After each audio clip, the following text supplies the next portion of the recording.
The House will come back to order. Representative Melton. Thank you, Mr. Speaker. I move for a call of the House. The call of the House has been moved and is properly sustained. Sergeants, close the door. Mr. Kohler, please open the machine. Members, please indicate your presence. Representative McNulty is fined $2 for not wearing his jacket. And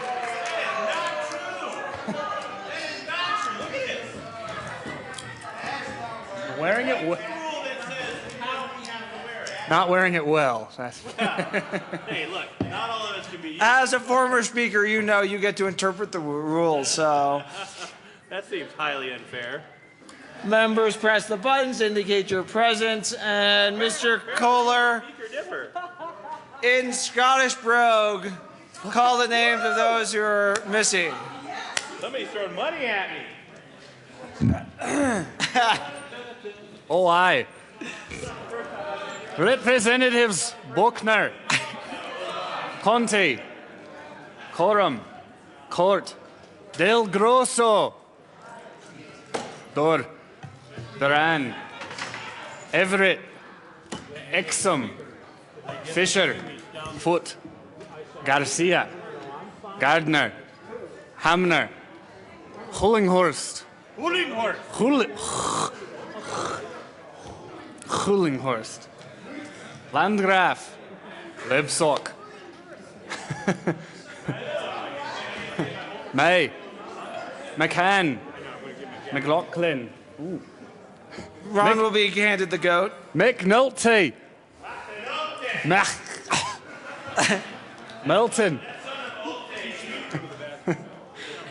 Moreno, Pabon, Peterson, Priola, Rosenthal. I can't roll. Rosenthal, Schaefer, Scott, Sonnenberg, Stevens, Swam, Tyler, Vigil, Waller, Wright, and Young.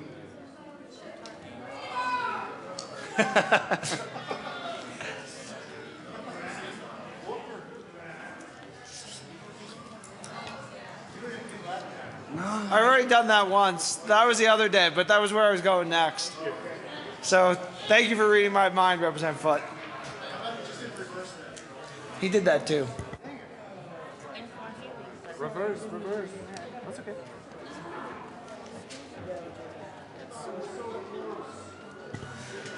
Mr. Kohler, please call the names of those who are absent in Pig Latin.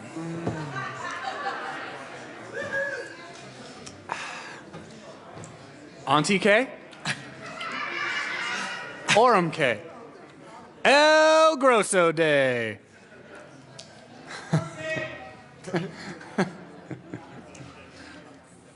Kotse.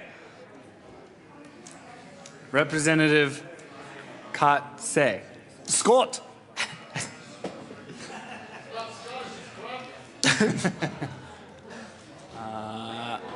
Amner Hay. Can May. Kalachlin May. Areno May. A bone pay.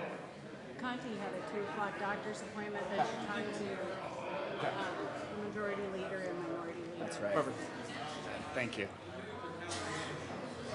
Ederson pay. Riola pay. Jerry's on his way. And Pig Scottish. Riol? No, I can't. Omse, Eilerte, Ehilve. Hey for Shay? All yeah, is it just A for Shay? Yeah, that's right. Shay for Shay. No, I think you would do A for Shay. Stevens say. Right way? For Right way, yes.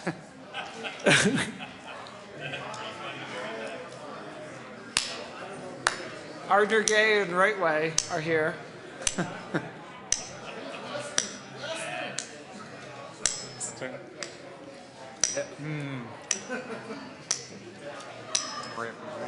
Representative Del Grosso.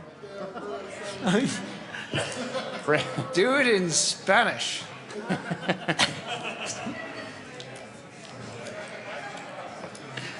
Think it'd be the same. Exactly. Garcia. Yeah.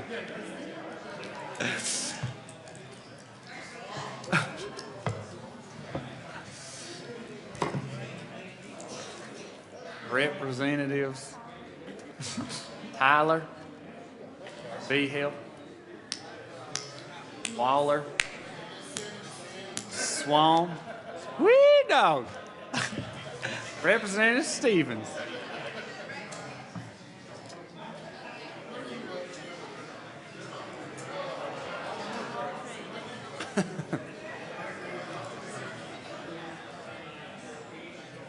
Master of none. Yeah, exactly. So, Go ahead. can you pull I want to. they'll tell me something to say so you can catch my eye. Have them do it in Northside Chicago. Yes, to start off, no, do it in San Luis Valley. Start off everything with an E. E, Garcia. You have to kind of do that. I'm gonna get in trouble.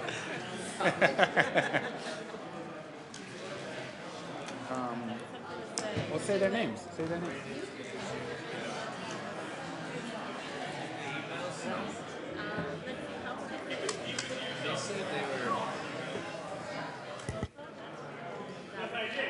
Kasia, So you can do it. McLaughlin, You call it. Peterson, Peterson.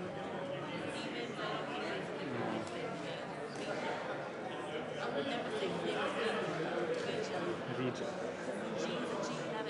Yeah.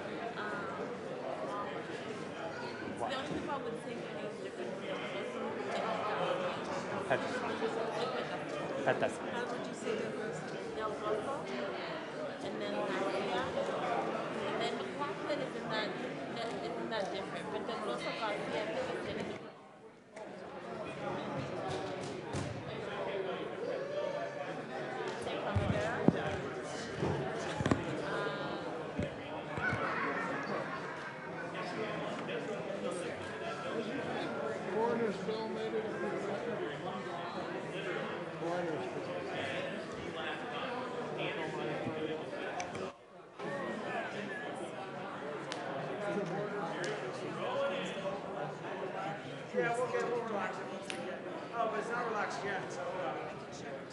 Representative Kagan is fined $2 for violating the coat rule.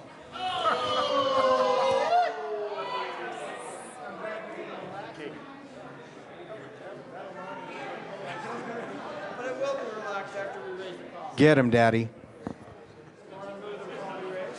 Madam Majority Leader. Dickie Lee. Huh?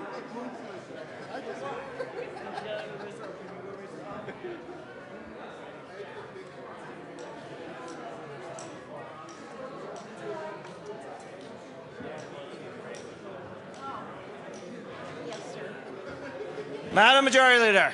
Thank you, Mr. Speaker. I move to raise the call of the House. Seeing no objection, the call of the House will be raised. Me and forget it. We'll go back to what we were doing on the calendar. General order, second reading of bills. Representative Moreno.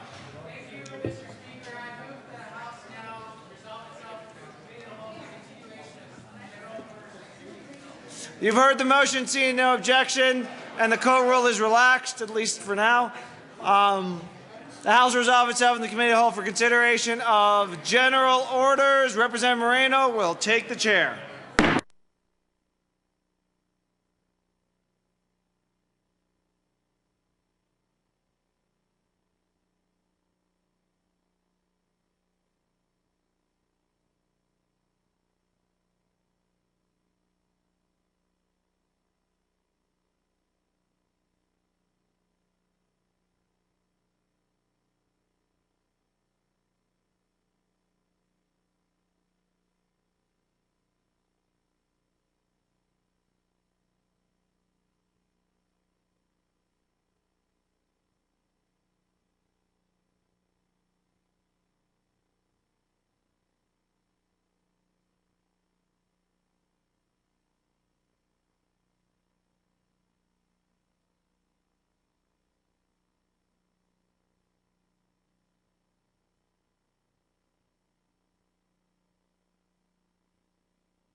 The committee will come to order.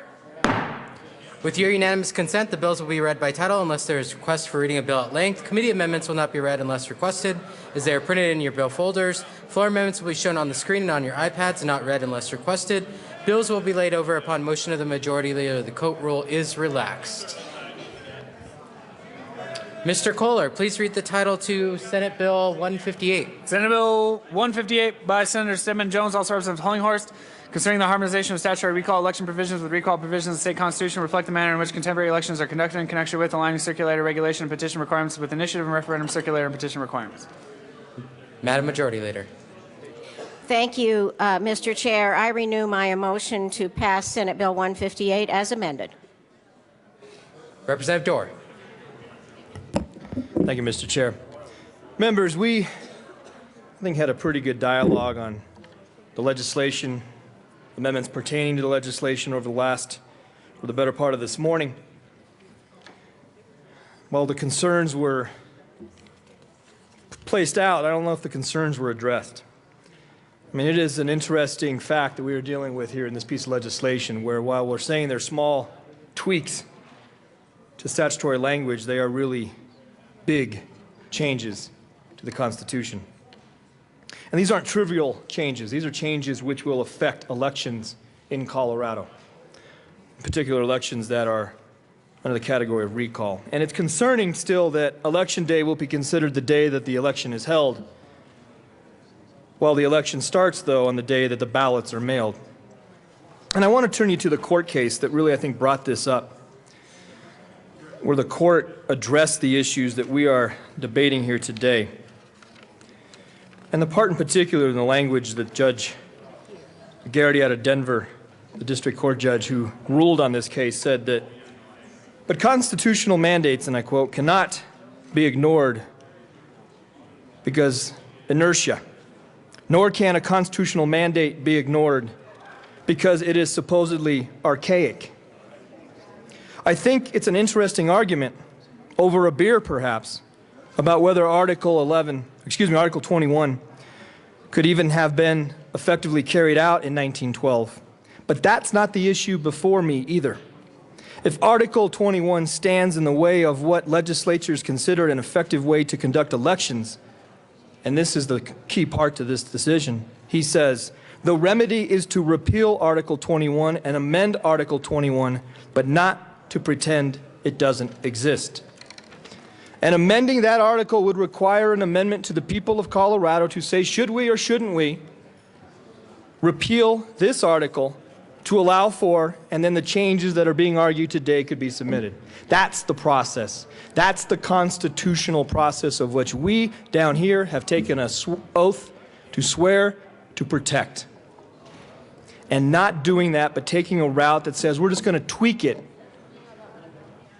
through a creative way of statutory law is a slap in the face of the Constitution we have sworn to uphold.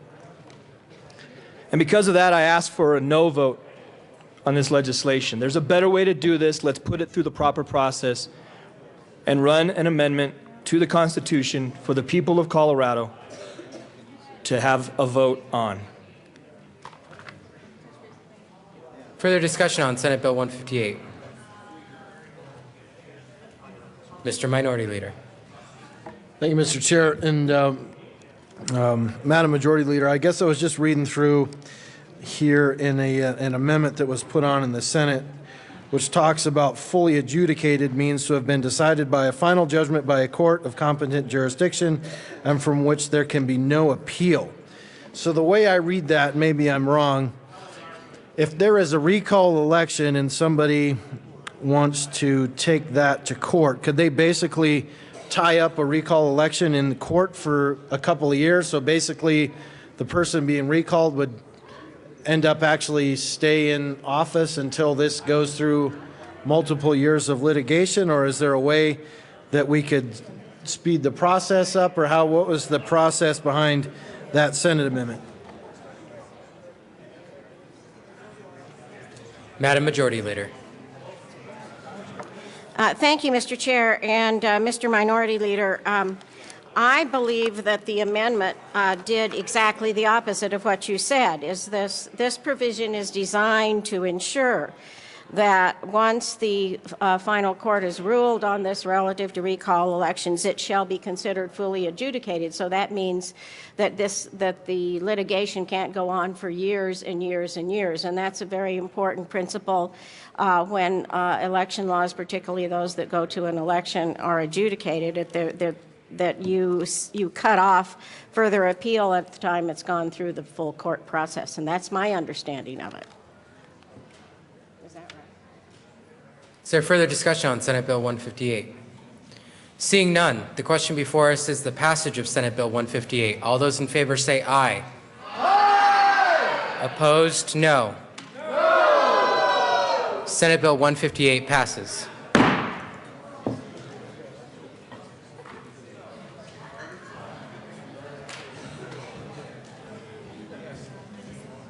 Mr. Kohler, please read the title to House Bill 1297. House Bill 1297 by Representative Janal, also Senator Aguilar, concerning analysis to determine whether oil and gas operations have an impact on human health along the Front Range. Representative Janal. Thank you, Mr. Chair. I move House Bill 1297, the Health Insurance and Environment Committee report, and the Appropriations Committee report. To the Appropriations Committee report, Representative Janal. Thank you, Mr. Chair. The Appropriations Committee report added the appropriate funding for the bill. I ask for an aye vote. Is there further discussion on the Appropriations Committee report? Seeing none, the question before us is the passage of the Appropriations Committee report. All those in favor say aye. Aye. Opposed, no. The Appropriations Committee report is adopted. To the Health Insurance and Environment Committee report, Representative Janal. Thank you, Mr. Chair. I move L029 to the Health Insurance and Environment Committee report and ask it to be properly displayed. 1 second, Representative Janal. Thank you.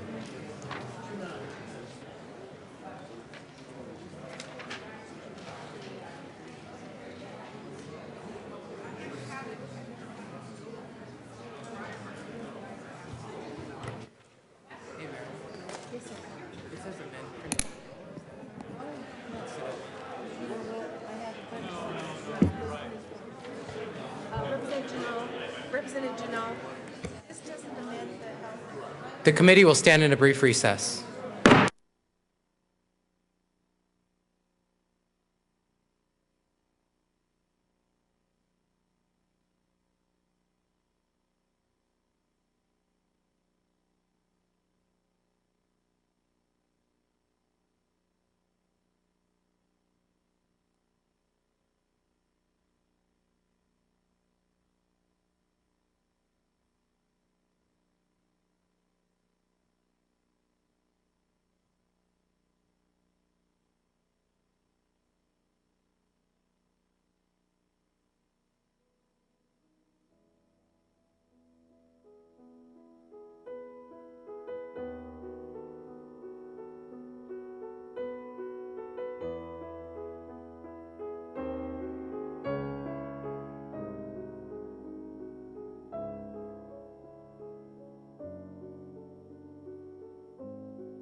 The committee will come back to order.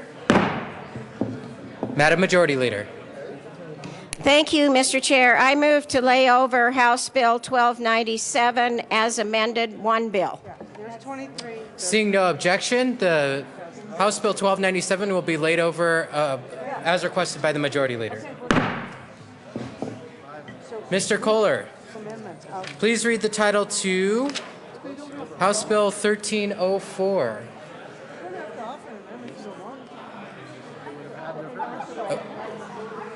Delay that, Mr. Kohler.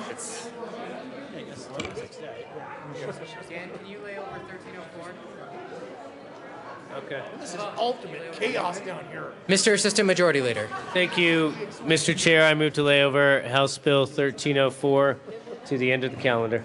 Seeing no objection, House Bill 1304 will be laid over as requested by the Assistant Majority Leader.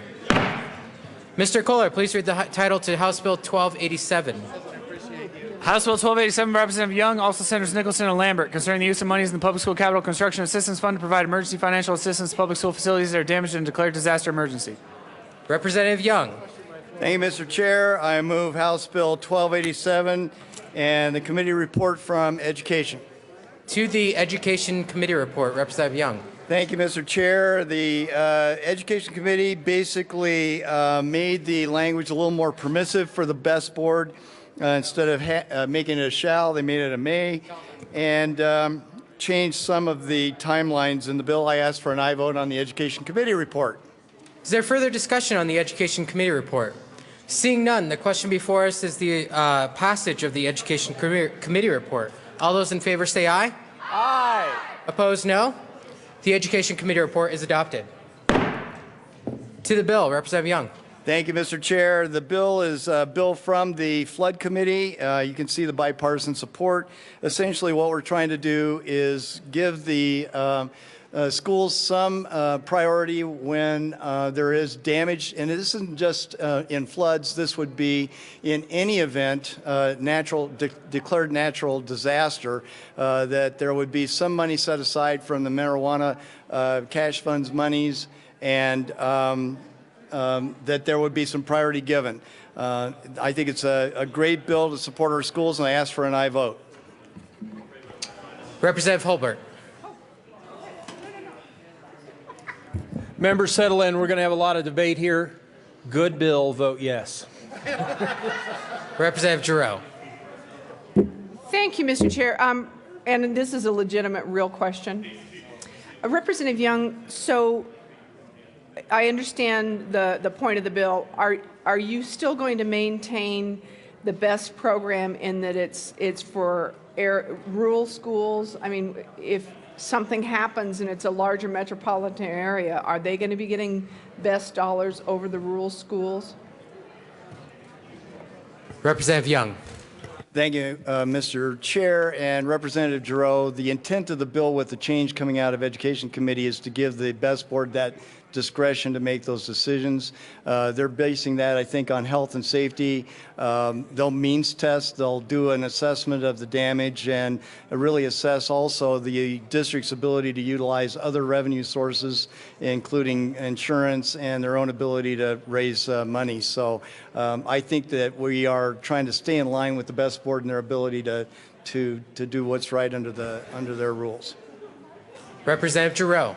Thank you, Mr. Chair. Well, and I appreciate that, Representative Young. The reason I'm asking the question is last year when we got the best. Oh, did I say? Oh, okay. Sorry. The reason I asked the question, yeah. No, I thought I had called you by the wrong name, but I hadn't, because I actually know what your name is, Mr. Old. Yeah, as opposed to the speaker. But last year when we got the list for the BEST board, the schools that they had funded. One of the schools that they had funded with the BEST dollars was a Denver public school project, which is completely out of the realm of what I believe former Speaker Romanoff was all about, as far as being able to take care of the rural schools. I love the BEST program. I want it to stay strong, and I understand why you're doing what you're doing, and I appreciate the fact that you're trying to take care of a problem. I just want to make sure that we are not going to be funding Denver Public Schools when they have other funding opportunities, and quite honestly, they've got a better budget than a lot of these more rural school districts and smaller communities. I mean, if it were Greeley, I would get it. I totally get it. But seeing that Denver Public School project in the best list last year was very concerning to me. I'd feel the same way if it were a Jeffco County school. Anyway, thank you. Is there further discussion? Seeing none, the question before us is the passage of House. Oh, I'm sorry, Representative Dorr. No, he just missed me. He's looking the wrong way. Thank you, Mr. Chair. Representative Young, I just have a quick question with regards. The way I understand the legislation is it prioritizes money, but does it actually earmark dollars amounts that would be used or cap it at some level at all? Representative Young. Thank you, Mr. Chair. That's correct, Representative Dorr. Representative Giroux. Thank you, Mr. Chair. So will they receive assistance without being required to do the fund match the way the BEST program currently operates under? Representative Young. Thank you, thank you, Mr. Mr. Chair. Representative Young, it's only Madam Chair on the Look weekends. at me. Everybody looks at me and thinks Young. I'm a madam. I look like a madam. Yeah. At any rate, Representative Giroux, the original language was that they would be required to waive the match. We softened that in education to say may, and it really fits with their current ability based on the means of the district to make that determination. Thank you. Is there further discussion on House Bill 1287? Seeing none, the question before us is the passage of House Bill 1287. All those in favor say aye. Opposed, no. House Bill 1287 passes. Mr. Chair. Mr. Assistant Majority Leader.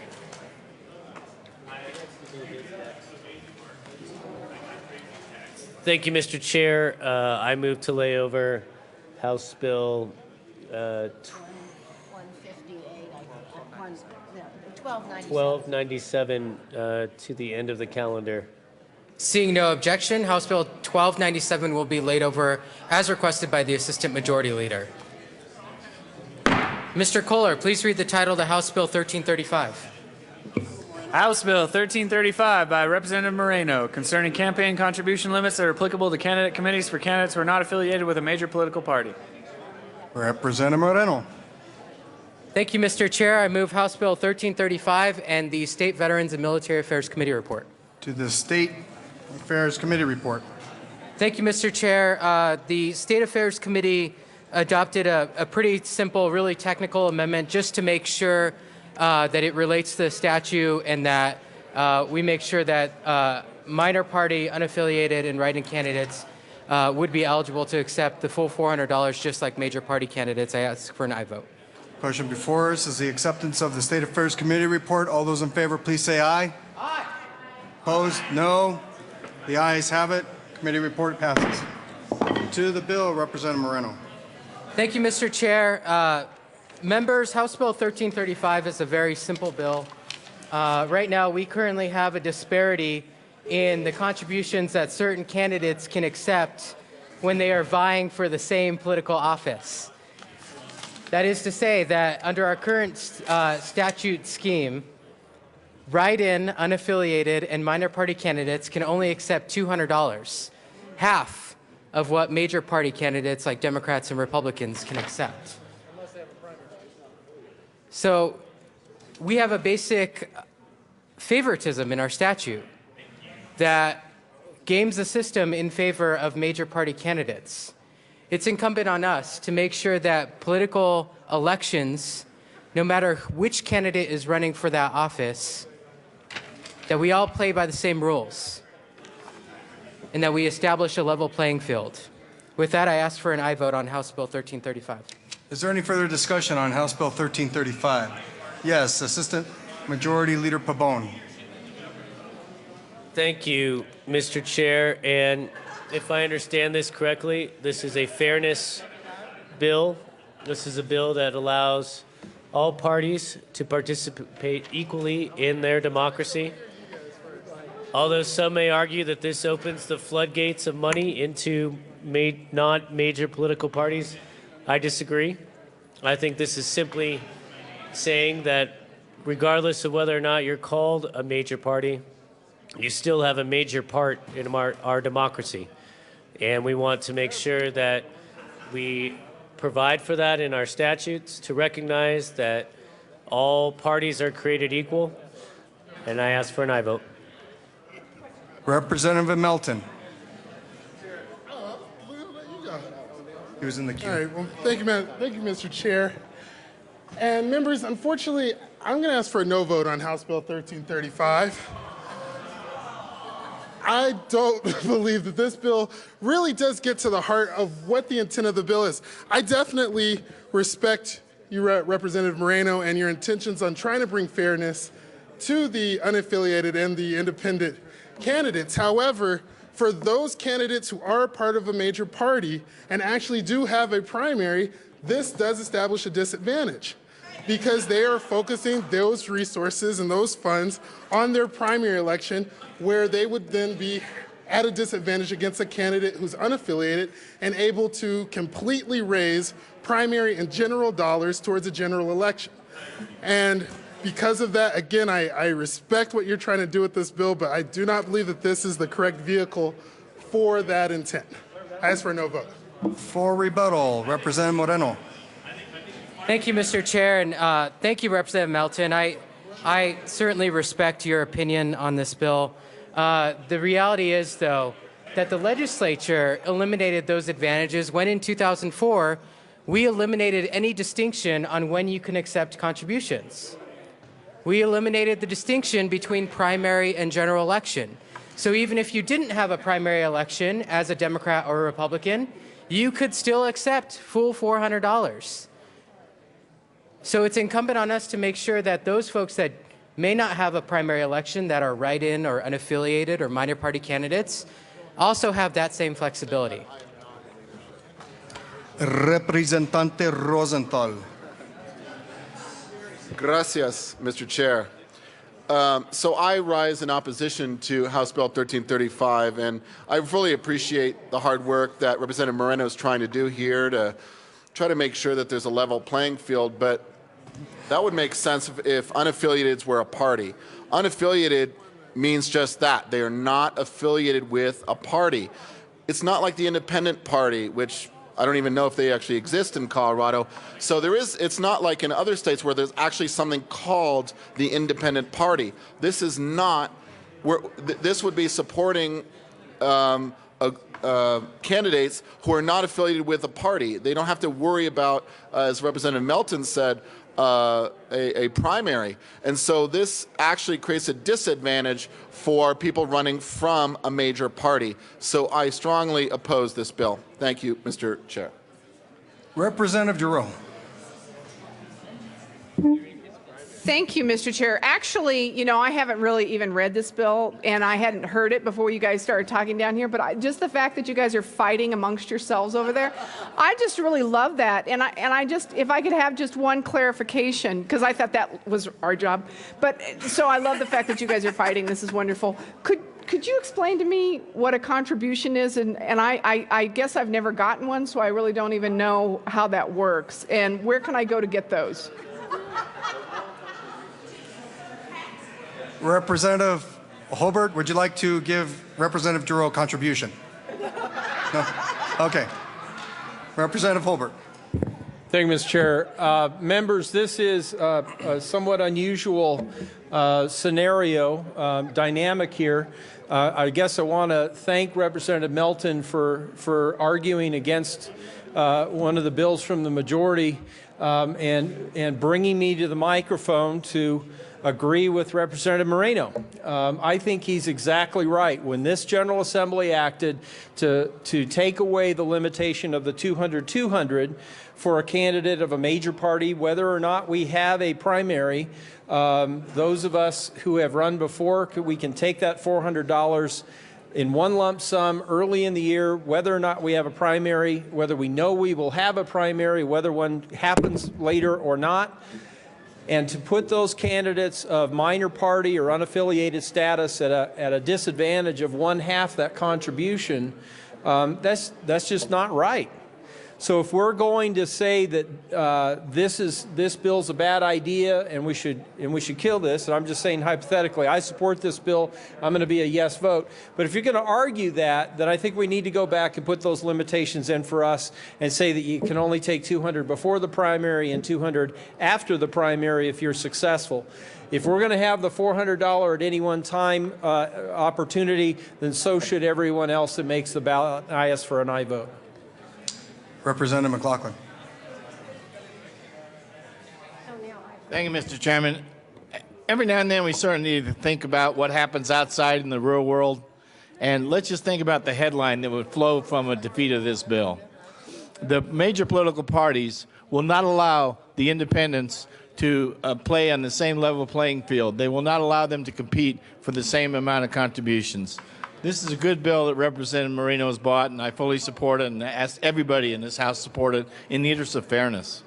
Also, and Representative Moreno has been kind enough to omit the fact that one of the district courts and Court of Appeals has already criticized the disparity which exists here. This may be an issue of constitutional magnitude, so it's our job here to enforce the Constitution, apply equal protection of the law, and make sure that all political parties are at the table on the same level. Thank you. Representative Giroux. Thank you, Mr. Chair. I just don't know why you guys aren't fighting more. Are you really going to let him run this bill? I mean, really? Are you guys going to let Representative Melton get over here? What's the matter with you? To the bill, Representative Giroux, please. Yes, Representative Gardner. Thank you, Mr. Chair. Members, I understand the motivations stated and unstated behind this bill. I won't ascribe any to anyone, but I do understand them. However, it seems to me that there's an equal protection issue with respect to limitations on candidates or giving greater amounts when someone does not have a primary. It seems to me that in doing so, you further chip away at campaign finance restrictions in a way that is fine with me, frankly, because I believe that these are all unconstitutional. Unfortunately, the Supreme Court of the United States does not yet agree with me wholly. They're getting there. And as someone said over in the well here, if you keep this up, they will get there, because this is a serious equal protection issue. If I don't have a primary and I don't have to go through a primary, then the idea that I could collect more money than a candidate who does have to go through a primary and has a general election as well, I think that there is an equal protection issue there. It will undoubtedly be subject to litigation on a First Amendment and equal protection basis. It is ill-conceived, and while I think it is well-intended, it is ill-conceived, and I ask for no vote. Representative Moreno. Thank you, Mr. Chair. Representative Labuda asked me to go into a little bit about the court case and what generated this bill. This is brought forward because of a ruling made by the United States Court of Appeals of the 10th Circuit. And some of you probably maybe served with the member that was party to this case, Representative Kathleen Curry. And when she decided to run as an unaffiliated, or I'm sorry, a write-in candidate, she very quickly learned that she was no longer eligible for $400 in contributions. She was eligible for half of that, for $200. And when the case was heard, let me just read to you a couple of the things that the court found. They state that the statute creates a basic favoritism between candidates vying for the same political office. Just 1 second, Representative Moreno. Members, it's getting a little quiet in here, or a little loud in here. It's getting a little quiet in here. Can you speak up? No. It's getting a little loud in here. Can you please take your side conversations elsewhere? Thank you. I'll proceed. Representative Moreno. Thank you, Mr. Chair. And they cite a Supreme Court case, Davis versus Federal Election Commission, And that states, we have never upheld the constitutionality of a law that imposes different contribution limits for candidates who are competing against each other. Again, let me just read to you a little bit about the conclusion. The court stated that we follow the teachings of Davis versus Federal Elections Commission and hold that the statutory classification is unconstitutional. We conclude that it violates the right to equal protection for individuals wishing to contribute to write-in candidates, unaffiliated candidates, and minor party candidates. Members, this section of our statute is unconstitutional. And this is a way of establishing an equal playing field for all candidates, no matter what party or no party that you belong to. I ask for an aye vote. Is there any further discussion on House Bill 1335? Seeing none, the question before us is the passage of House Bill 1335. All those in favor, say aye. Aye. Those opposed, no. House Bill 1335 passes. Mr. Kohler, we will stand in a brief recess.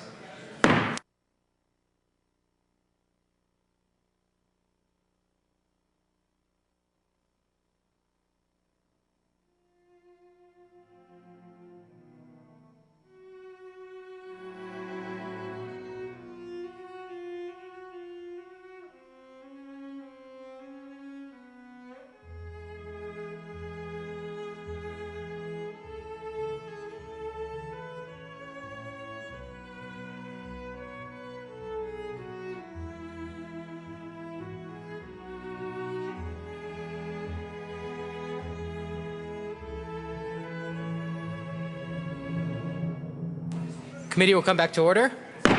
Madam Majority Leader. Thank you, Mr. Chair. I move that the committee proceed out of order for consideration of House Bill 1297 as amended.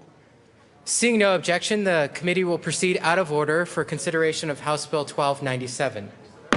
Mr. Kohler, please read the title of the House Bill 1297. House Bill 1297 by Representative Janal, also Senator Aguilar, concerning analysis to determine whether oil and gas operations have an impact on human health along the Front Range. Representative Janal. We are to the Health Insurance and Environment Committee report. Thank you, Mr. Chair. I move L030 to the Health Insurance and Environment Committee report as distributed on your desk. This amendment strikes the committee report and reamends as follows. It restructures the Scientific Advisory Committee to address CDPHE concerns. It changes the appointing authority to CDPHE to ensure appointments are not political. It ensures that all appointments are Colorado residents, are registered to vote, and gives consideration to applicants residing within the counties included in the bill. I ask for an aye vote. Members, the amendment is displayed on the screen and a copy was distributed to your desks. To Amendment L030, Representative Stevens. Thank you, Mr. Chair. Representative Janal, I have a question because I know that I don't know which way we're working, if we're working backwards or forwards. Currently in this amendment, I know we've had this issue between a scientific committee and an advisory committee. We've not adopted L29, have we? Okay, so we're currently operating under the assumption that this is going to be a scientific committee. Is that right? Okay, correct. So, but we have a scientific committee where you wanted citizens appointed? Non-voting, but citizens to be on there. Okay. So my question then, and I guess I can wait until we start to move the other amendment, is I can appreciate, but having citizens on the committee does not, I mean, unless they have a scientific background or unless that doesn't make it scientific. And so my concern rests with that. And the other question that I had is I don't know if you're addressing pay in this amendment, because I do know you are in L029. So I'm going to hold off on that until you try to adopt it. But members, I do have a concern. I'm glad, they're talking about CDPHE being able to appoint. I know they say it addresses a concern. Just for record, CDPHE is neutral, they say on this bill, to get it to a point here. I do have a problem, however, in terms of the citizen makeup, what the qualifications are going to be, how that's going to be handled. If it's anything like I saw in our health committees last year, I have a concern. So, members, I don't support this, and I'd urge a no vote. Representative Landgraf. Representative Sonnenberg. Thank you, Mr. Chair. I apologize. We're still on the amendment, right? Or on the committee report. I apologize, Mr. Chair. Representative McNulty. Thank you, Mr. Chairman. Representative Janal, one of the conversations that we had in committee surrounding the public members was to help direct some level of expertise, recognize the importance of the involvement of the members of the public with Representative Fields' amendment, but also making clear during the debate on that amendment, and I supported that amendment, and I think that I made clear in my comments that I expected to have an additional conversation on it related to the qualifications that the members of the public would have if this was to be a scientific study. Are those qualifications coming as part of another amendment, or am I missing something in the amendment that we have in front of us, or is that part of the discussion and analysis been set aside for the time being? Representative Janal. Thank you, Mr. Chair, and thank you, Representative McNulty. The qualifications for the citizens at this point are that they have to be residents of Colorado and registered to vote in one of the counties that is being analyzed for that data. Representative McNulty. Thank you, Mr. Chairman. And be 25 years old? 25 years old, registered to vote, and live in the state of Colorado. So there are actually more requirements that we're placing on these members than people actually voting. That's an interesting dynamic, but we don't need to go there today. So, Representative Janal, would you be interested and willing to have a conversation about having more clearly identifying the types of expertise that we hope these members of the public might have in bringing their experiences to the work of this commission? Representative Janal. Thank you, Mr. Chair, and thank you, Representative McNulty, for asking that question. But CDPHE has been clear that they would oppose the bill if it was in the form that you had mentioned. And really, it needs to follow the parameters as a peer review report. And those are specific parameters that I don't know if our citizens would fit into. Representative McNulty. Thank you, Mr. Chairman. Well, then I guess I'm even more confused, Representative Janal. What are the parameters for peer review that concern themselves with the members of the public and the potential requirements that they have some expertise that they bring to the development, advising on the development of the study and the potential analysis of the study once it's completed? How does requiring some level of additional experience on their part what effect does that have on the ability to have a peer-reviewed study? I'm not familiar with that part of it. Perhaps you can help clear that up for me. Representative Janal. Thank you, Mr. Chair. There are voting members and there are non-voting members.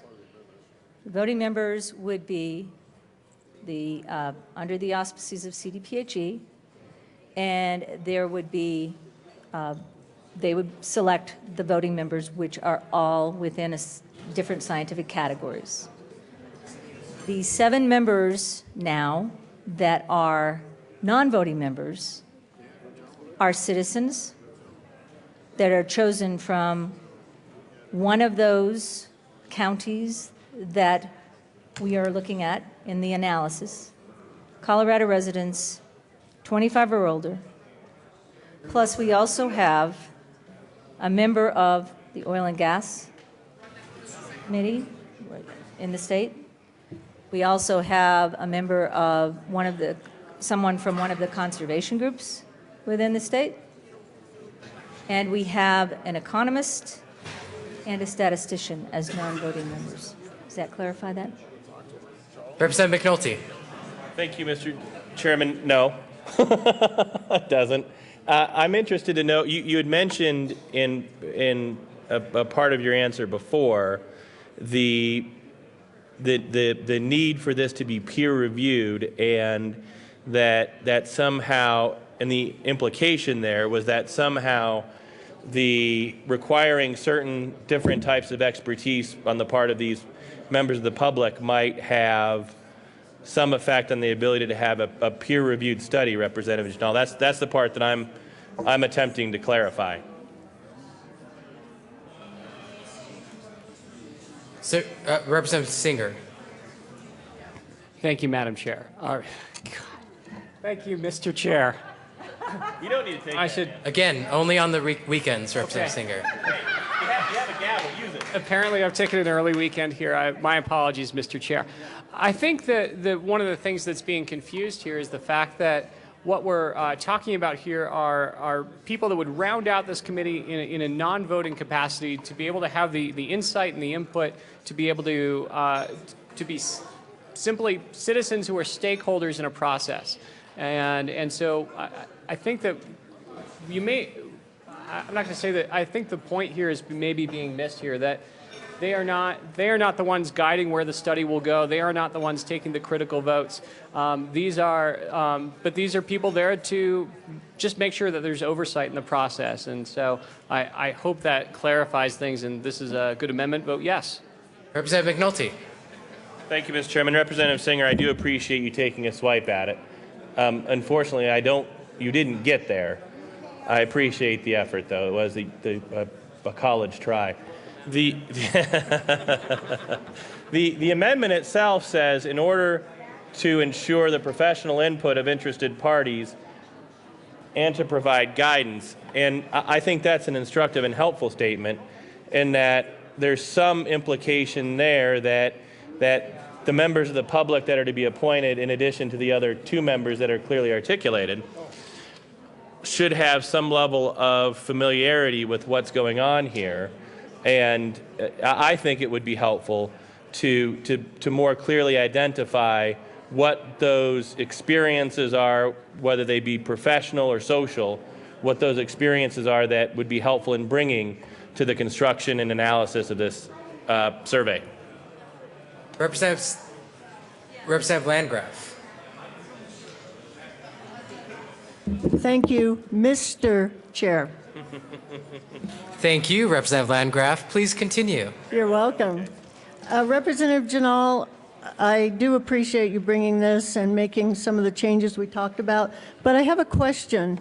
The citizens have to be at least 25 years of age, and I'm wondering why you chose 25 years of age. Representative Janal.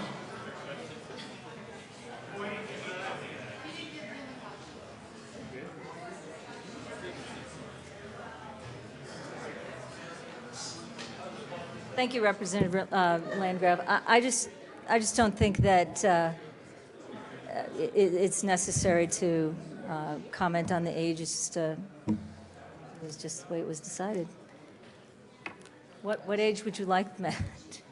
Representative Landgraf. 45. That way I don't have to serve. Thank you, Mr. Chair, and thank you, Representative Janal. I guess it's not necessary to comment on the age, but you do have age in here, so I assume there was some reason for it. And then I also wanted to comment that this non-voting group is supposed to provide professional input. And so I'm wondering how we will ensure that the three citizens who have to be at least 25 years of age can actually do that. Representative Janal. Thank you, Mr. Chair. It's my understanding that the number 25 came from the age that we choose people to be on boards and commissions. So that's a minimum age. Representative Stevens. Thank you, Mr. Chair. Thank you, members. I move Amendment L035 and ask that it be displayed. Oh, sorry, ladies. Representative Stevens, is L035 a substitute or an amendment to L030? No, this is an amendment too. Thank you for that clarification. Amendment L035 as an amendment to L030 has been moved and is properly displayed. To Amendment L035, Representative Stevens. Yes, thank you, Mr. Chair. Members, I think it's important that if you are going to have citizens engaged in this process and on this supposed scientific, whether it's a committee or an advisory council, that they be held to standards that are high. What this does is say that you must be held to scientific, you must have a background, you must have the same kinds of backgrounds as those who are also going to be looked at as members of this committee. Now, we have, and I know in my district, a lot of ex-scientists, a lot of former teachers who have science background, people who are skilled in peer-reviewed journal, and people who understand that. That's why this is important. And while we already have members in this committee, one who's from Oil and Gas Commission and one who's from the environmental community, I want to make sure that these other 8 citizen members have a science background and a background in peer-reviewed journal. Yes, they're non-voting, but they are contributing. And I understand, having run the health exchange bill, what that's all about.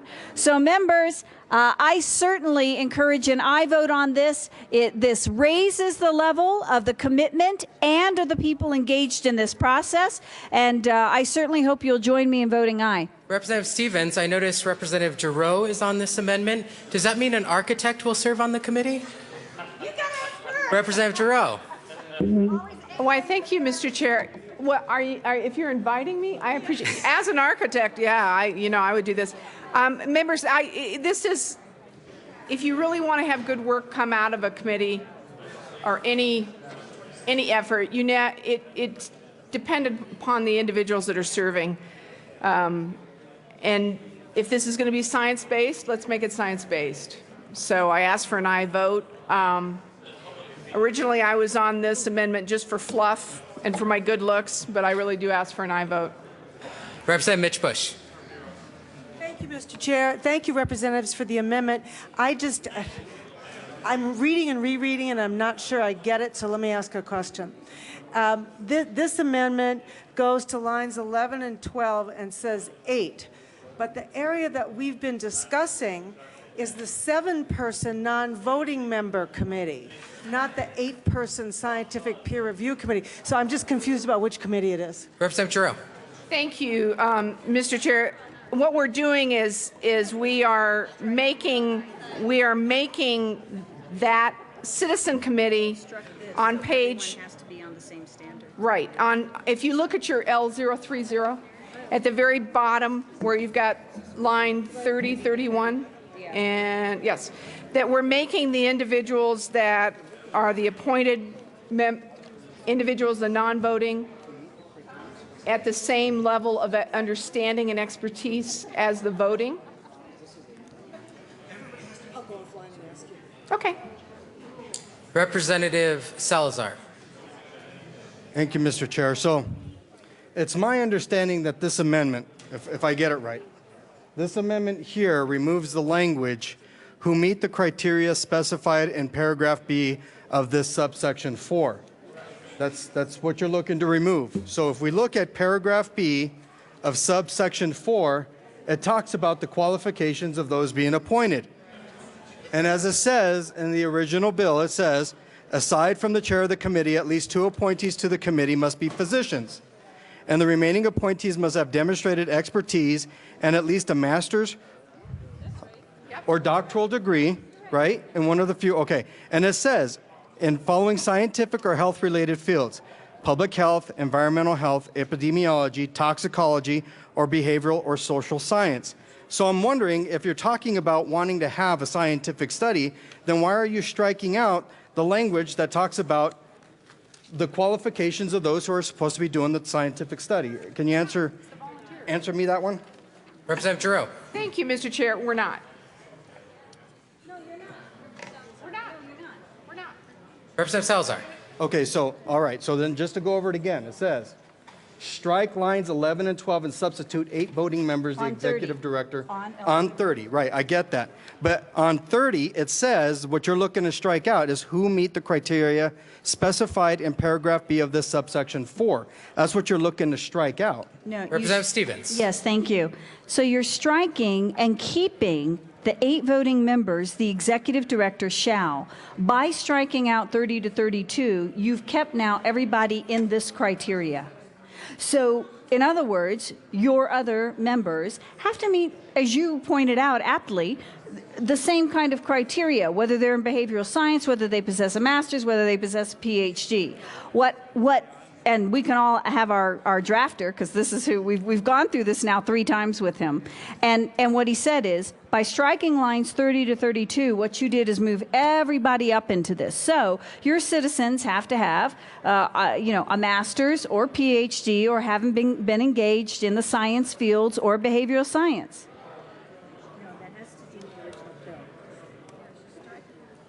Yeah, and Representative Salazar. And thank you, Mr. Chair. I guess what, and maybe we should talk to drafter about this, because the way that I read it is that you are actually striking out the criteria specified in paragraph B of this subsection 4. We can certainly have, Madam Chair, we can certainly have our House Majority Leader put us in a brief. We can have our Madam Majority Leader put us in a brief timeout if we want to discuss it. A brief recess. The committee will A stand. sweet and pleasant recess. The committee will stand Brief in a and pleasant sweet and recess. pleasant recess.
The committee will come back to order. Representative Giroux. Thank you, Mr. Chair. So we had our brief but pleasant respite, and I think all parties understand what the amendment does. Basically, what the amendment does is the amendment to the amendment. Yeah, that you should not walk in front of the well. That's one of the rudest things to do. But you're really not supposed to. Another rude thing would be if the majority leader would order all of the minority out of the well. That's not nice anymore. So what we're trying to do, members, is we're trying to take it back to the original intent of the bill. And that's what this amendment does, this amendment to the amendment. So we ask for yes. I ask for an aye vote. Is there further discussion on Amendment L035, which is an amendment to L030? Representative Fields. Thank you, Mr. Chair, and I urge a no vote on this amendment. And the reason I say no on this amendment is because of the voice of the citizen. A citizen's voice is so very important as it relates to this topic. This is a topic that comes up at every single one of my town hall meetings, and I think it's important that we don't underestimate the intellectual capability of citizens. They want to have a voice. They have researched this topic. They know about this topic. They want to participate in this topic. They live in communities where there is drilling taking place. Their kids are playing and going to schools where drilling is taking place. And they want to be a part of this oversight committee. And I deserve they need to have a seat at the table. So I vote no on this. Representative Stevens.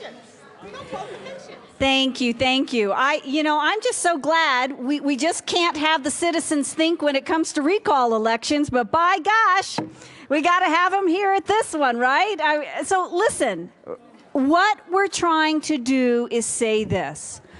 We have a lot of qualified citizens that seriously have a background and are going to be, seriously, if they're going to make recommendations, as this bill says, that they understand the process of peer review journal.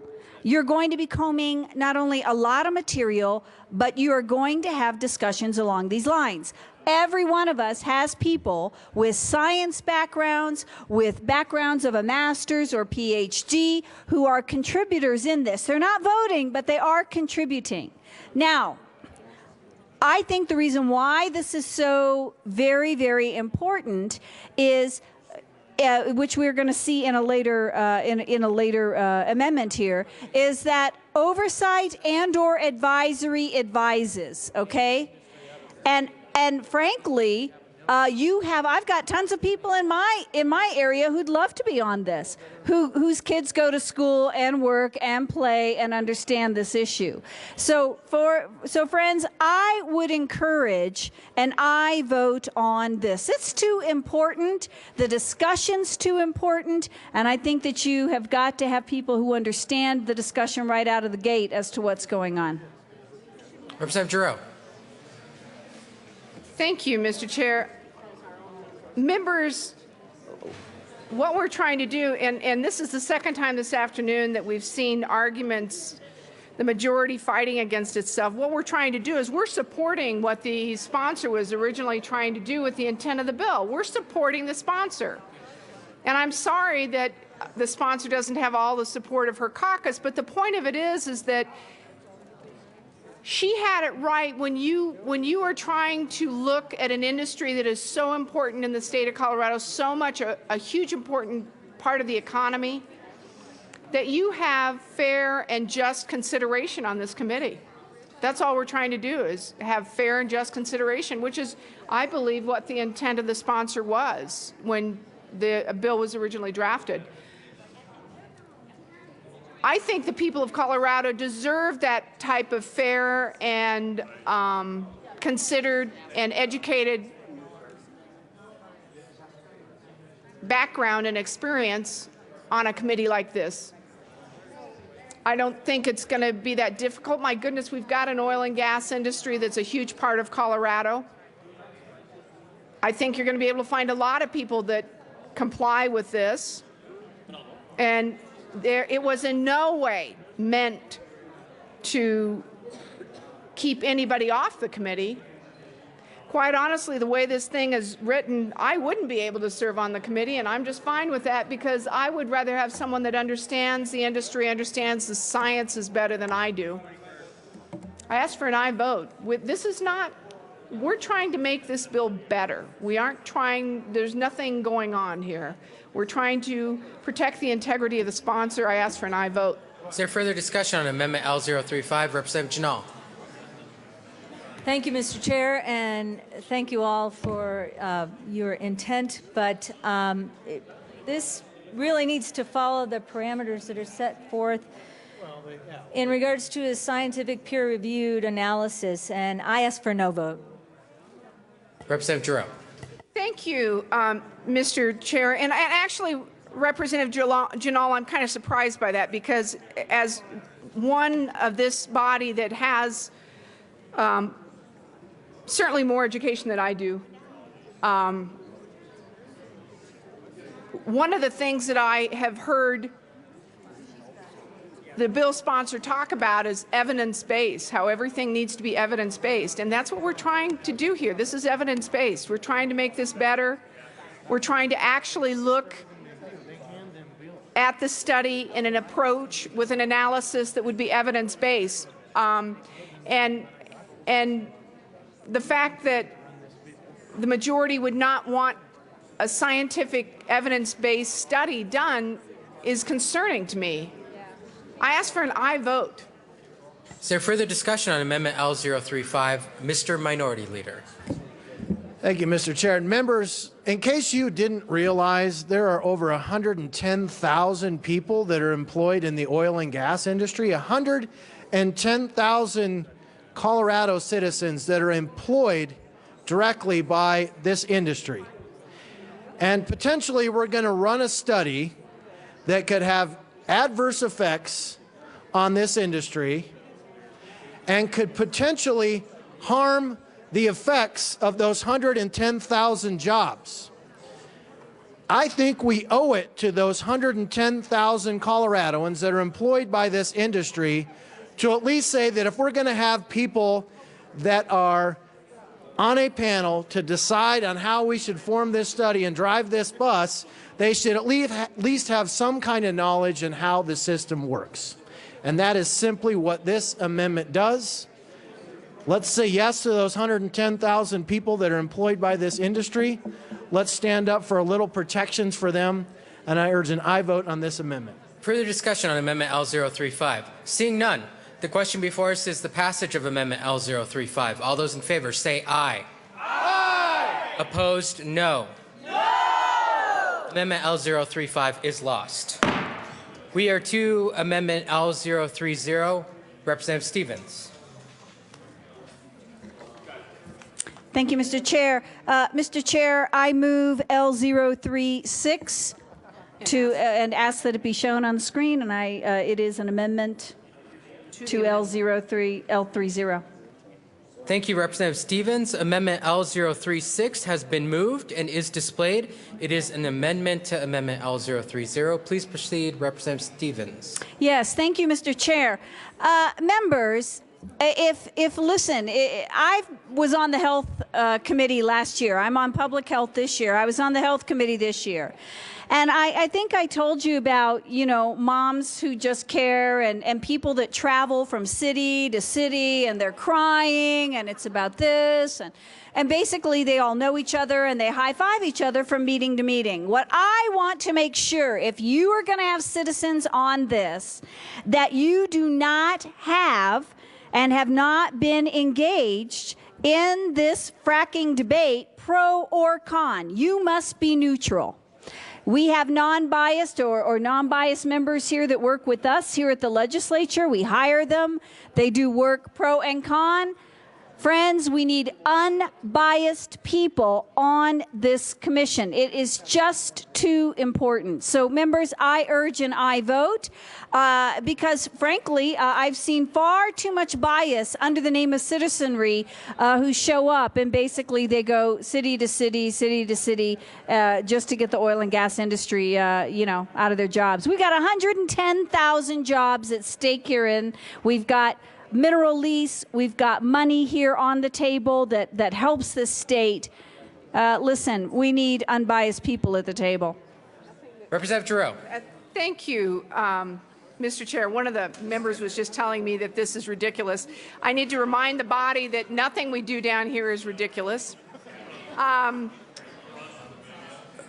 What we were talking about in the last amendment, and this amendment again is an amendment to L030, was making the case that science is important, that evidence-based is important. And if you look at any scientific experiment, any kind of scientific study, if you have a bias on the outcome, it will show you what your outcome will be. It basically contaminates the study itself. So again, this is a scientifically neutral amendment to help the study be just that, open-minded and neutral. So you're not presupposing what the end result will be. Nobody wants to do something that's not evidence-based. And so that's what this is all about.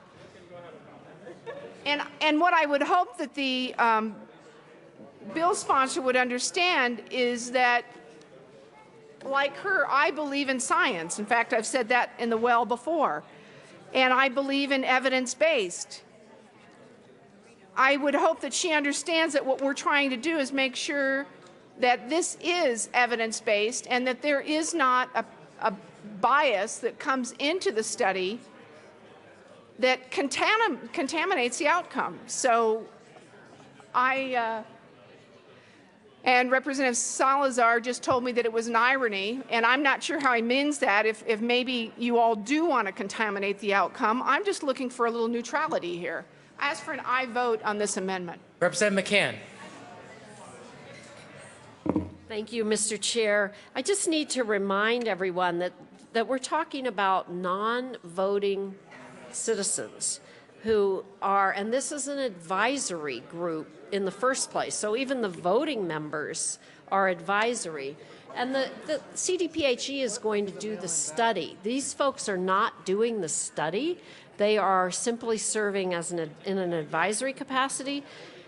And these are non-voting representatives of the community. So I think it's important that we have citizen members that are, even though they're non-voting, that we have those who live in these communities, have some representation on this strictly advisory committee. This amendment would require them to have higher qualifications than the voting members. So I would urge a no vote. Representative Schaefer. Thank you, Mr. Chair. Members, in the committee meeting, we had about 30 average citizens come and speak. They have the expertise in living close to the fracking sites and the wellheads. One of them said inadequate study has been done on the effect of drilling in our communities. We ask that all operations be populated by the industry, ensuring that there is no damage to us, our children, and our families. But our families, members, our families have noted high incidence of nosebleeds in our children, including in our neighborhoods. This is in Broomfield, when there were no prior issues of nosebleeds in our family. There are red flags that indicate more studies should be done. Members, these, in my opinion, could be considered experts if you live in an area, and I have a map that I'll show a little bit later of where the people that live in the Weld County area. So I think we have to give our average citizen, and especially the people that live in the area, they simply want information. They simply want a study. But they are feeling physical and mental effects of this. So I ask for a no vote on this amendment. Representatives, I will remind you that we are to Amendment L036 by Stevens and Giroux. It is the second Stevens and Giroux amendment, so going forward, you may refer to it as the Stifo amendment if you prefer. Representative Salazar. No. How do you follow Stifo? Representative Mitch Bush. Thank you, Mr. Chair. I'm not sure I can pronounce the name of the amendment, so I'll just say thank you, that amendment. I served for some years, for 11 years to be precise, on the Institutional Review Board for Colorado State University as a quantitative social scientist. We always had one citizen, it's a slightly different makeup than this, on our committee who had no qualifications other than they were a citizen of Larimer County. And so remember what others have said. This is the non-voting part of the committee, and it is simply a citizen. So I would argue to you that it is very difficult to operationally define and measure non-biased, no previous involvement. Somebody could question a qualification because someone had gone to a city council meeting. So I'm a little unclear on how you measure this, and it's very commonly done without those kinds of qualifications. Representative Stefoe. Thank you. I love my new name here. Thank you, Mr. Chair. So Representative Mitz-Bush, we've had many bills in this legislature that actually do exactly what we did today. And I'll go back to the health exchange bill. But I realize we're talking about this, but you've asked, how do we? And I will say, we've said you cannot be biased, you can't be receiving an income, you can't do this, can't do that. So we just voted down that we don't want people to have advanced degrees or background in science, even though what they are going to look at are scientific peer review information. But we've said, nah, for the citizens, that doesn't matter. Then what we've said is, oh, no. You fracking bias or non? No, we don't want that. But these people are paid. Under this bill, they may not be voting members, but they're getting a per diem. Now, I have a huge problem with that. I have a huge problem that, okay, you're not the voting members, but hey, you're going to get paid for being here, which means you're going to be engaged in this process and in this discussion. But we don't want you to have a science background, and we don't want you to have an advanced degree, and we just want you to, I don't know, just come and tell us your story. That's not what this bill says.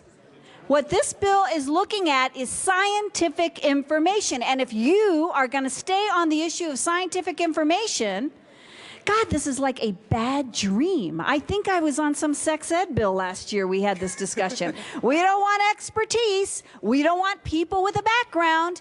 We don't want people who may understand this industry. Oh, no. But we're going to pay them. We're going to pay them to be here, even though they're not voting. Members, are you kidding me? This is ridiculous. Now, we as a body, if you plan to go through with this, you need to have everybody singing on the same page who understands what's going on. This bill doesn't limit people coming to testify.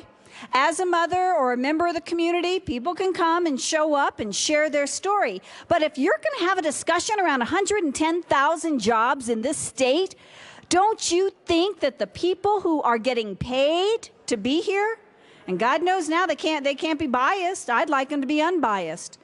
Don't you think they should know what they're talking about? Don't you think that there should be some sort of standard? At the very minimum. Members, this makes sense. I urge and I vote. Representative Giroux. Thank you, Mr. Chair. So in answer to Representative Mitz-Bush's question, and I think Representative McCann had the same question, don't you understand these are non-voting members? Yes, we do. And in fact, that's part of the reason that we are bringing this amendment up is because of the amendment that the bill sponsor is running, L030. Because if you look at the requirements as far as whether an individual could be employed by an oil and gas operator, what we're doing is we're just leveling the playing field. That's all we're really doing. I mean, you know, we're trying to keep it as unbiased as possible. And I really don't know why we couldn't call this amendment the Jurhins amendment. I mean, I got to get something. Jurfins. Yeah. Sounds like I should be running around. Don't. That's what I thought. Running around in a cage. So, members, it really is looking at the whole idea of bias. I mean, and if you are afraid of neutrality, you should probably vote no on this amendment. But if you're looking for real evidence-based science, if you're really looking for members of a committee to be a working part of the committee, I think it's rather unfair for members of this body to refer to the members of this committee as they're just going to be non-voting. I mean, my goodness, if you're going to pay them and if they're going to volunteer their time, well, I guess you're not volunteering your time if you're getting paid. But I think it's insulting to those individuals that would serve on this to refer them as they're just non-voting. That's not what I believe you're trying to do, and I think the neutrality of the amendment is in keeping with evidence-based. I ask for an aye vote. Representatives Jurfins, please continue. Yes, thank you, Mr. Chair. I'm loving my new names today. Thank you. Mr. Chair, I move L041 as an amendment to the amendment of L036. And as a substitute amendment, excuse me, I'm so sorry, a sub-amendment to L036. I withdraw L036 and move L041. She did. She just said I withdraw L036. Thank you. Representative Stevens, Amendment L036 has been withdrawn. In its place, moved Amendment L034 as a substitute to Amendment L041. Representative Stevens. Yes, thank you, Mr. Chair. Mr. Chair, if we're going to really take out the bias, then we're not going to pay. So we have a number of committees. We have a number of oversight and advisory committees in the state. We've moved a lot of them this year that have no pay. We don't pay.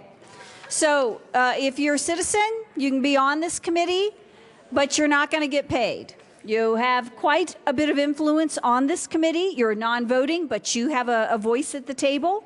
And however, to prevent that kind of bias, I move that we don't pay our citizen members to be there. They can be a voice, but they will not receive compensation because they are also not making recommendations in terms of their vote. I move for an aye vote. Is there further discussion on Amendment L041? Representative Janal. I ask for no vote.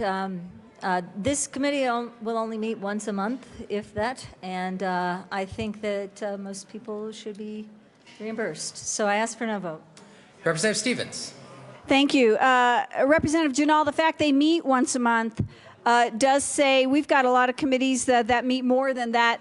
And they have compensation. I, again, members move that we don't have that. And I think what this does is raise the bias level of the non-voting members, and I ask for a yes vote. Is there further discussion? Representative Landgraf. Thank you, Mr. Chair. And I do have a question because I'm pretty sure, Rep. Janal, that you said this would go on for 2 years. So that's meeting once a month for 2 years before the study and the results are published? Unless somehow that's changed somewhere. Representative Janal. I believe that's right. Representative Landgraf. So that's, never mind. Thank you. Is there further discussion on Amendment L041? Seeing none, the question before us is the passage of Amendment L041. All those in favor say aye. Aye. Opposed, no? No! Amendment L041 is lost. We are back to Amendment L030. Representative Joshi. Thank you, Mr. Chair. And members, I move L037 to the amendment L030 and ask it to be displayed. Amendment L037 has been moved and is properly displayed to Amendment L037. Representative Joshi. Thank you, Mr. Chair. And members, when you read the L030 on line 25, where it's talking about the representatives of the public. What it says that 3 representatives of the public who must reside in either Larimer, Weld, Boulder, Arapahoe, and Adams County, or the city and county of Broomfield. Well, those are 6 counties, but we are only putting 3 representatives here. I think it's not really a good idea because all the people want to be represented. They want to be at the table when these kind of issues are discussed. So I think it is very important that all the people have the voice in this discussion. So I ask for your yes vote, and I ask that all people should be represented on this committee. Mr. Minority Leader. Thank you, Mr. Chair. Members, I also urge an aye vote. So if you look at, as Representative Joshi was talking about, there's 6 counties. 6 counties or 6 entities that could be affected or are going to be in this study. And if we're going to have representatives from some of those counties that are on here, why not have one person from each county? So potentially Weld County might not have somebody on here, the largest oil and gas producing county in the state and one of the largest ones in the country, and they potentially might not have any representation on here. Larimer County might potentially not have one on here. Arapahoe, Adams, or the city or county of Broomfield. Somebody's going to get left out. 3 of them will get left out. And the reality is, if they're all a part of this study, why not at least have one person from each one of those entities represented on here? So I urge an aye vote. Further discussion on Amendment L037, Representative Sane. Yes, thank you, Mr. Chair. And I would urge a yes vote on this amendment. Weld County deserves and needs to be represented. Thank you. Representative Janal. Thank you, Mr. Chair. In the original bill, when it went through committee, it was fine with everyone to have 2 citizens, non-voting members, for 4 counties. So the logic of it was, with 6 counties, we'd have 3 citizens non-voting. And that's the way we came to that decision. Representative Buck. I urge a no vote. Thank you. Thank you, Mr. Chair. And I absolutely am in support of Representative Joshi's amendment, and I represent Larimer County, and there is no way on earth that they should not be having a voting, shouldn't be a voting member and should have a position at the table. So I urge a yes on this amendment. Thank you. Mr. Minority Leader.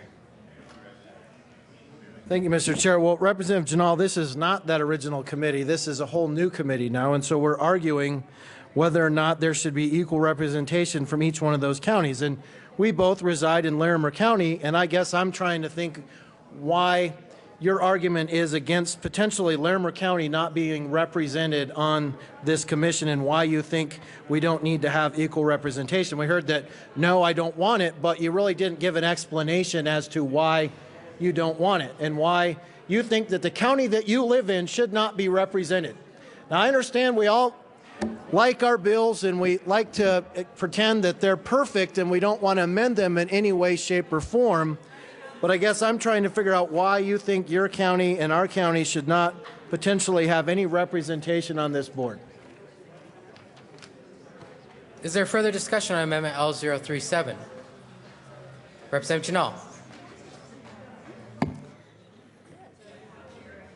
Thank you, Mr. Chair. And if it is the wishes of Representative Del Grosso that you get all of the counties represented with citizens, non-voting citizens,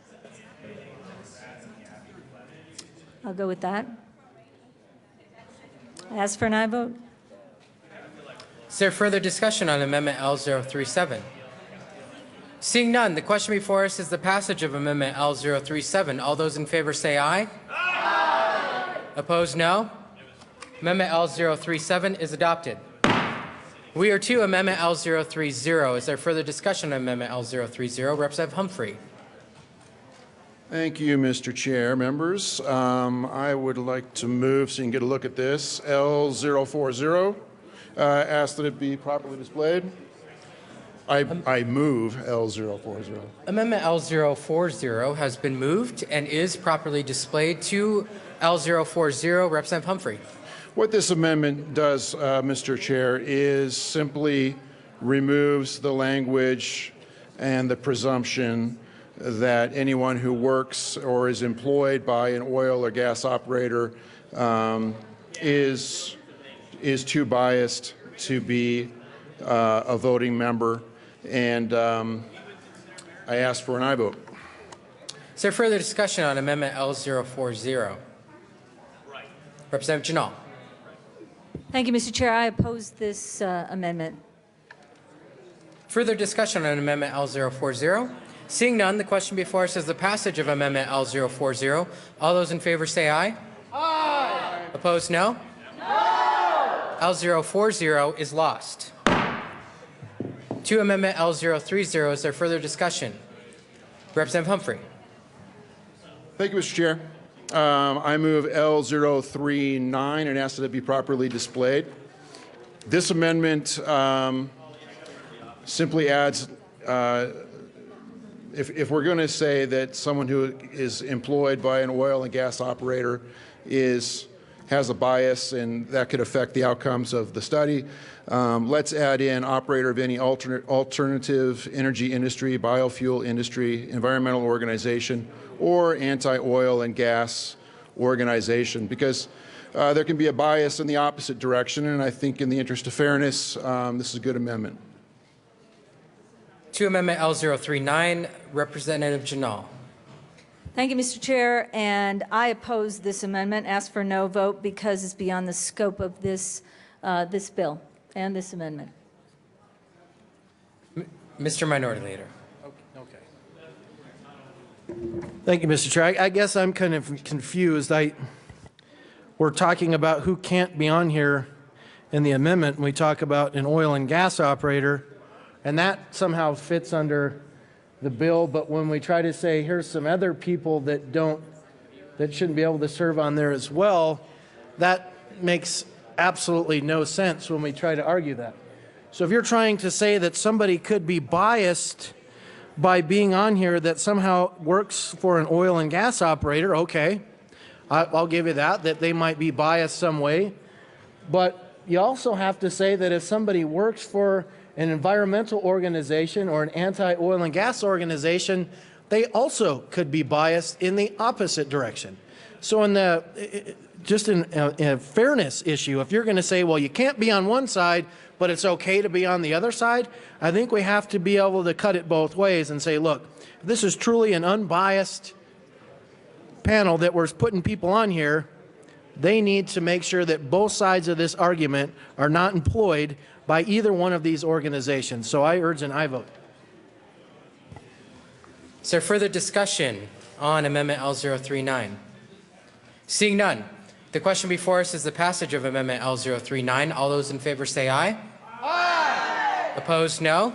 No. Amendment L039 is lost. To Amendment L030, is there further discussion? Seeing none, the question... Representative Janal. Yes, thank you, Mr. Chair. I ask for an aye vote on L030.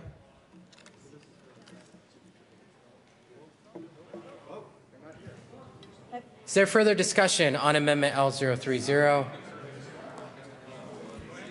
The committee will stand in a brief recess.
Yes.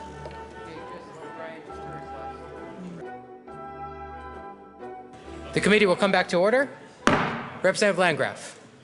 Thank you, Mr. Chairman. I move Amendment L043 and ask that it be displayed. Amendment L043 has been moved and will be displayed in 1 moment.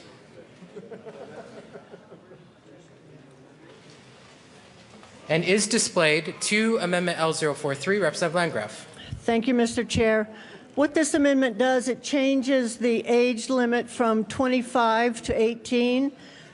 We could not find anything that said that you had to be 25 to be on a commission. And if that is the case, it would be redundant. And since we can vote at 18, I think this better suits the communities that are represented. Is there further discussion on Amendment L043? Representative Janal. I ask for a no vote. Representative Joshi. Thank you, Mr. Chair. Members, we have voting age of 18. I mean, if people can vote in general election, they can elect the president of this country, and you don't want them to serve on this commission or committee, whatever else we are going to do here. I think it is very important that we give them the chance when they turn 18, and they should be serving on this one. So I ask for a yes vote. Representative Landgraf. Thank you, Mr. Chair. We also send people to war at 18. People can join the service. They can do many things at the age of 18. They can certainly serve on a commission to determine the future of their community. Representative Stevens. Thank you, Mr. Chair. I rise in support of this amendment. I mean, we've not set any standards for the citizens to be on this. I mean, you don't have to have a scientific background. You don't have to understand peer-reviewed journal. You don't have to do that. So I think age of 18, we send people to war. We have a number of people who are engaged actively and certainly would care about this issue. I don't see the problem in it, and I urge an aye vote. Representative Giroux. Thank you, Mr. Chair. And I'd like to thank Representative Landgraf for the amendment, because when I turn 18 next February, I hope to serve on this study. Is there further discussion on Amendment L043? Seeing none, the question before us is the passage of Amendment L043. All those in favor say aye. Aye. Opposed, no?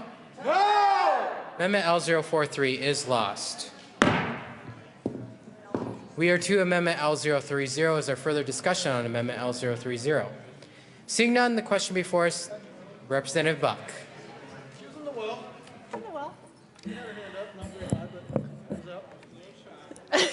Thank you, Mr. Chair. I move L042 to be read at length and displayed. You don't need to say red line. You don't want to say red line. No. Just say move it and ask to be displayed. Oh, there it is. Representative Buck, Amendment L042 has been moved and is properly displayed. I think we're going to let Mr. Kohler off the hook. To Amendment L042, Representative Buck. Thank you, sir. And I just think that if we're include front range, we need to make it clear who is in the front range, and that is these counties as so properly displayed. Arapahoe, Denver, Jefferson, Douglas, Elbert, Park, Clear Creek, Gilpin, El Paso, Teller, Fremont, and Pueblo. Representative Labuda. Thank you, Mr. Chair. Representative Buck, I live in Denver, and I have never seen anything like an oil well or fracking or anywhere near Denver. You may be thinking if they can do fracking from 100 miles away, maybe they'll get into Denver, but this is useless for Denver. Come on. Representative Schaefer. Thank you, Mr. Chair. Thank you, Representative Buck. I think you've proved a point that all of our counties, all 64 of them, are going to benefit from this study. We actually suggested this in the committee hearing, and why not have all 64 counties? Why not? And then that will drive a much higher fiscal note, members. seriously, we can learn a lot from 6 counties. These are the most at-risk counties, so let's leave it at 6. I ask for a no vote on this amendment. Representative Singh. Thank you, Mr. Chair. And I would contend that, as far as fracking in Denver or any kind of containment or air quality or anything, it's interesting that Weld County is an enhanced emissions area, even though we're well below EPA because we have to account for Denver emissions. But folks, we need to add these counties. To not do so is basically a war and rule Colorado. We need to include everyone in this study. Let's say yes to this amendment. Representative Joshi. Thank you, Mr. Chair. And members, I think this is a very important amendment, so thank you, Representative Buck, for this. When you drive on I-25, I don't see any fences or any big walls. All you see is a little sign which says you are entering so-and-so county. So when any of these things that we are talking about in the environment, it can move from one county to the other. It's not limited to the counties where all these industries are. So I think if we are going to test, we have to test everybody. So let's add all these counties in the Front Range and make sure that we have healthy citizens. So I ask for a yes vote. Representative Stevens. Thank you, Mr. Chair. Members, El Paso County is certainly dealing with this issue. And we, through our city council, have had a number of discussions on this issue. We have had oil and gas looking at this and coming down to take a look. I think it's a great idea. Listen, no one here is caring today about the fiscal. We're going to pay the people who are on. We're going to do it. We've added 3 more people. Let's just go for broke. I say let's add everybody on that needs to be on. El Paso certainly has a very vested interest in this issue.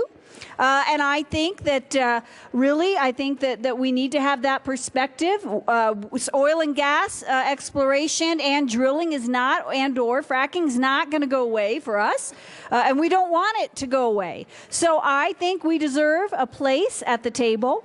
And by the way, members, particularly with this amendment, I've heard that CDPHE is not in support of this bill, members. So. Listen, more the merrier. We need sound minds. We need sound minds on this committee. Thank you. Representative Janal.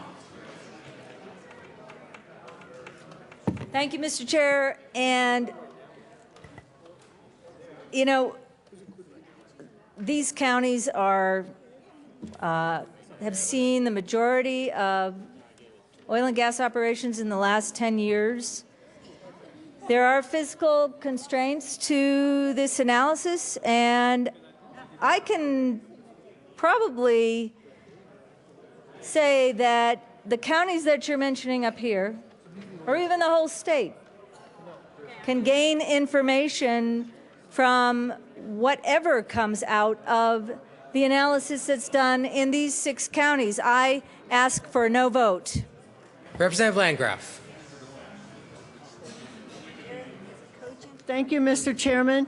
And Representative Janal, I'm pretty sure that in committee we heard that what happens in one county doesn't necessarily apply to another county, which is why the studies that have already been done don't apply to the new counties that we're looking to study.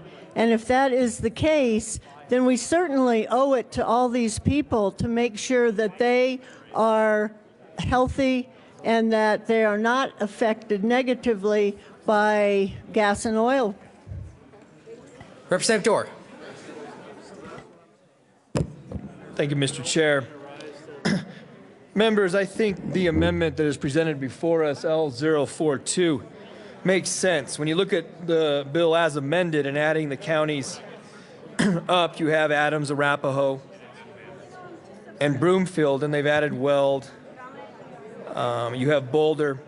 Well, geographically and Larimer, geographically, these counties make sense to add into that. They do make up the Front Range collectively. Elbert County is just one over from Douglas, and a lot of parts of Elbert do commerce and interaction with Douglas. You look at Park County, and it is just situated next, near to Jefferson, and then you look at Clear Creek by Jefferson. And so this geographically makes a lot of sense, truly makes up a front range study. And the front range study is what we're trying to get at with this legislation. Let's do it justice and actually make it a front range study and not just to pick a couple counties and then call it a front range study. Representative Sane. Thank you, Mr. Chair. And I was just thinking about this a little bit more, especially when it comes to air quality. Does air stay right in Denver and it doesn't go outside the boundaries of Denver County or Weld County or anything else? We may actually find that fracking actually benefits the residents of Denver County because, I mean, so many things are made from plastics, from oil, medicines, things like that. So it may actually be beneficial to residents of Denver County. But, I think we should open this up to other counties because, again, air doesn't just stay in one county. It does move around. Thank you. Representative Lawrence. Thank you, Mr. Chair. And as I look at this amendment, I see that it includes Denver County, and I just want to remind everybody that Denver International Airport has quite a few wells on that property, and the city collects millions of dollars in royalties from those wells.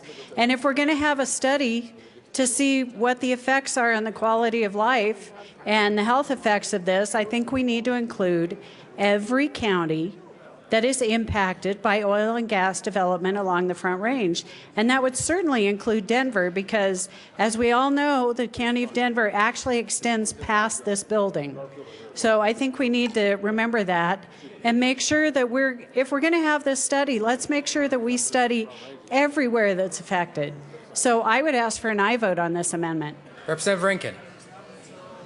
Thank you, Mr. Chairman. I support the amendment, but I would like to point out that I would extend this to quite a few more counties. But thank you, Representative Ginal, for discriminating against Western Colorado with your title. The very title locks out the consideration of counties that have been impacted for many years by oil and gas. And I would say that your quality of life is impacted by oil and gas. Just because you can't see an oil derrick or a little pipe sticking out of the ground doesn't mean that your quality of life is not impacted. If we're going to do the Front Range, we should include the whole Front Range. Representative Landgraf. Thank you, Mr. Chair. I'm afraid as written, the current bill is picking and choosing winners and losers. We're elevating some counties and the citizens of those counties against other counties. And I think it's an insult because I know the people of El Paso County are just as concerned about their health and their quality of life as Broomfield, Adams, and all the original counties. So I do urge an aye vote on this amendment. Representative Sane. Thank you, Mr. Chair. If I had thought about it, I would have gotten the map of Denver County because some folks in Denver County, since it stretches out to DA, you can see fracking from your house. Thanks. Is there further Mr. Minority Leader?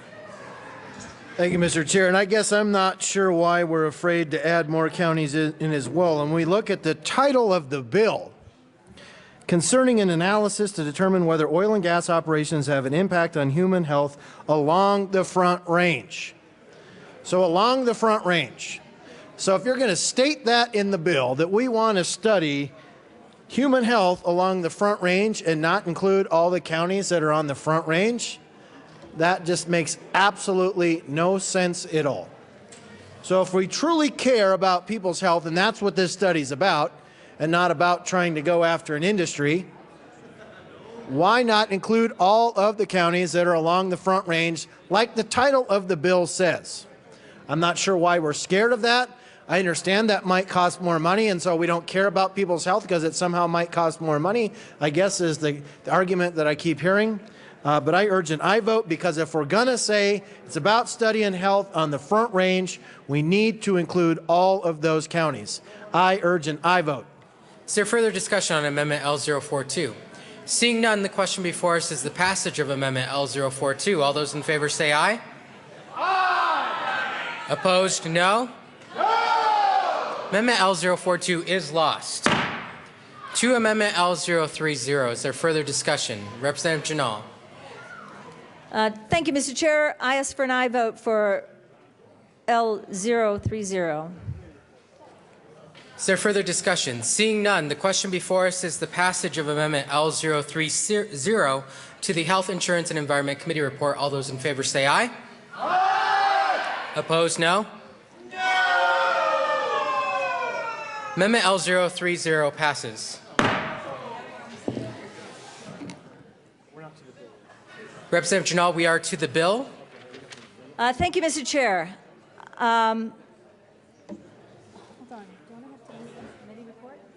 Representative Janal, the committee report was stricken with the last amendment, so we are to the bill. All right. Thank you, Mr. Chair. I move L029 to the bill and ask that it be displayed. Amendment L029 has been moved and is displayed to L029. Representative Janal. Thank you, Mr. Chair. This amendment clarifies the bill language and makes technical changes. It makes all the meetings publicly noticed and provides for public input. I ask for an aye vote. Is there further discussion on Amendment L029? Seeing none, the question before us is the passage of it. Representative Giroux. Thank you, Mr. Chair. And I have to tell you, I have not read this amendment, but this is like death by 1,000 cuts. This is worse. Death by 1,000 cuts, Madam Majority Leader, means, you know, little tiny cuts, and it's torture. It's torture. This is torture. And so what I'm wondering is, I'm wondering why the bill sponsor would want to send this back to committee where you could have the due deliberation. I mean, you're changing this bill so much. All those people that testified, all those people that came out down either for or opposed to the bill. Former Representative Frangas always had the record in my mind for the most number of strike belows, and this is huge strike belows, and I think the chair should, or excuse me, the sponsor should consider sending it back to committee to be heard. Representative Yet again, Scott. because this is a completely different bill now. Madam Majority Leader. Thank you, Mr. Chair and Representative Giroux. The last time I checked, second reading is to amend and perfect the bills and to debate them fully. This is an amendment that comes from a lot of discussion that was had based on the committee report and on the bill as members looked at it. It's designed to make the bill better and perfect it, and to have whatever discussion we need to have about this amendment. I think it's not necessary at all to send this back to committee. We're having a good discussion. Let's move forward. Representative Scott. Is there a motion? Representative Scott, we are to Amendment L029 currently. There was no motion, right? No motion? Yeah. I thought Sherry made a motion. Okay. Thank you, Mr. Chair. I'm sorry. You know, I've listened to all this debate, read a lot about this bill as I've had hours to do so, and I would like to make a motion to move this to the Transportation and Energy Committee since it's clearly an anti-fracking bill.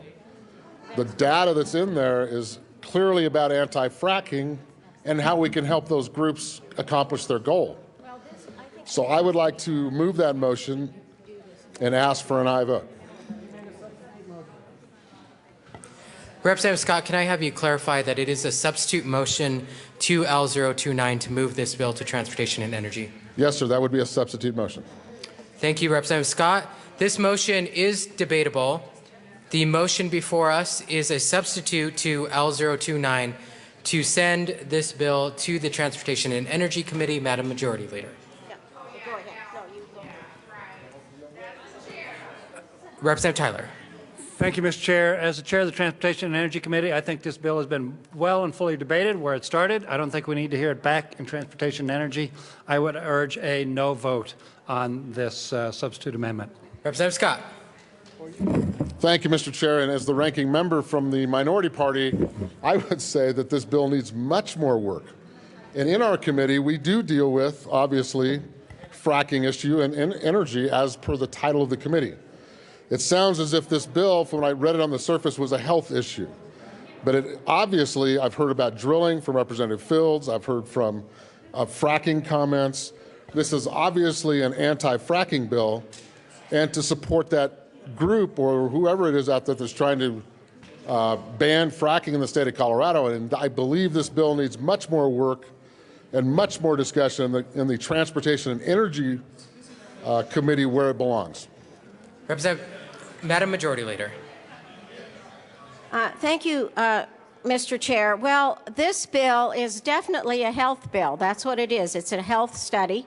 There's nothing in this bill that describes anti-fracking, and certainly that is impugning the motives of the sponsor and those who support the bill.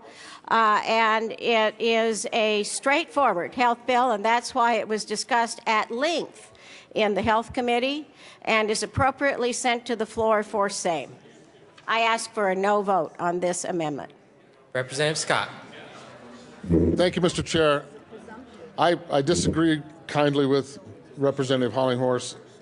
We deal with health issues all the time because we're dealing with emissions, we're dealing with power transmission lines, we're dealing with several health issues in transportation energy, and I would ask for your reconsideration to support this motion, excuse me, substitute motion, because this obviously needs much, much more discussion. And we have not heard, and I think we need to hear from more experts in this field to truly understand, because the problem I see with this is that this was considered a front range issue. I get that, but it's a far-reaching problem. You are going to reach, once they make a conclusion here, what's to say that conclusion won't be then rubber stamped to Rio Blanco County where there's a lot of activity, or to Garfield County where there's a tremendous amount of activity. That is a very big concern of ours, and I think that's something that we should have a full and broad debate on, and I would again urge your support of the substitute motion. Representative Stevens. Thank you, Mr. Chair. This is the amendment that L029, and I have a few thoughts about this, but I also have a question. So I'm not in this. We're on the substitute motion. Send it to committee. Okay. Thank you. Mr. Chair, I actually do agree with this, and I'll tell you why. With all due respect to our majority leader, there is a presumptive guilt here that oil and gas is going to have to prove before you say, hey, possibly, maybe, could there be. It basically says, here's what we think is going to happen, and here's why we think we need a committee or an advisory committee to deal with this, or a scientific committee to deal with this. Folks, I think when you have something like that, it should go to an extra committee. I know that there's always a thorough debate on the Health Committee, and I don't think anyone objects to that. What I do believe is that there's a presumptive guilt here, and I do believe that those on the Energy Committee should take a look at this and actually have that debate as well and listen to all parties. So I'd urge a yes vote on this. Representative Giroux. Thank you, Mr. Chair. Members, I'm not on the Transportation and Energy Committee. I'm not the ranking member, and I'm not the chair of the Transportation and Energy Committee.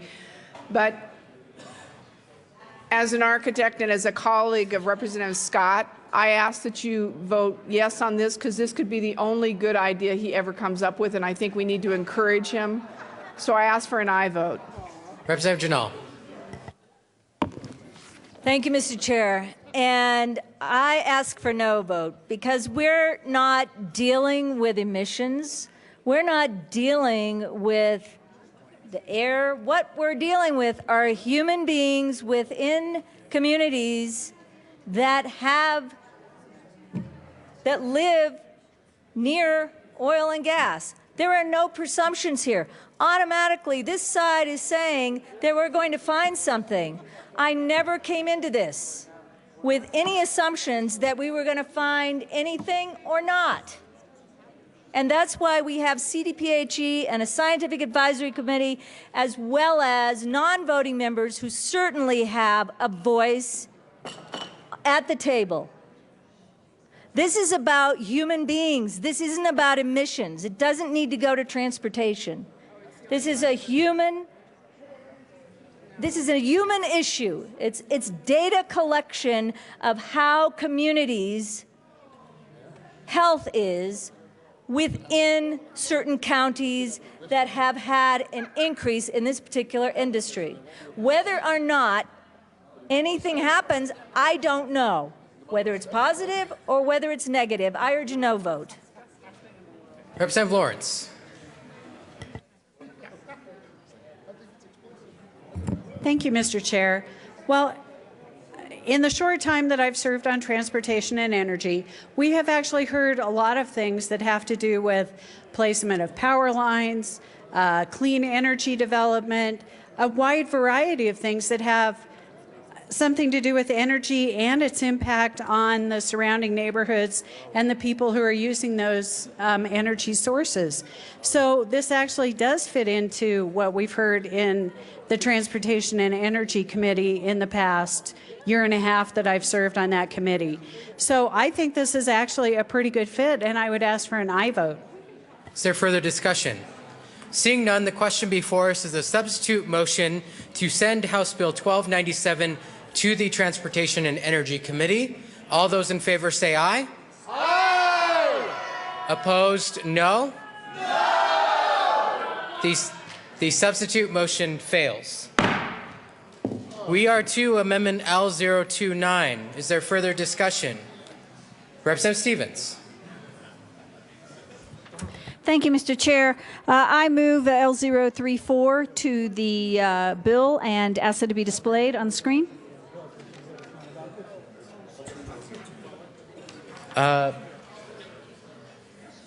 Amendment L034 has been moved and is displayed to L034. Representative Stevens. Yes, members, L029 does talk again about per diem. And what this would do is, again, remove that from this. We have a number of committees that meet once or more a month that do not receive per diem for this. And I frankly think that, again, now we've gone from 3 to 6 more members, but I think that we should, if we care about this and it's an advisory or oversight, I would ask for removal of it. So, members, I would ask for an aye vote on L034. Is there further discussion on Amendment L034? Representative Janal. Thank you, Mr. Chair. I ask for a no vote. Seeing no further discussion on Amendment L034, the question before us is the passage of Amendment L034. All those in favor say aye.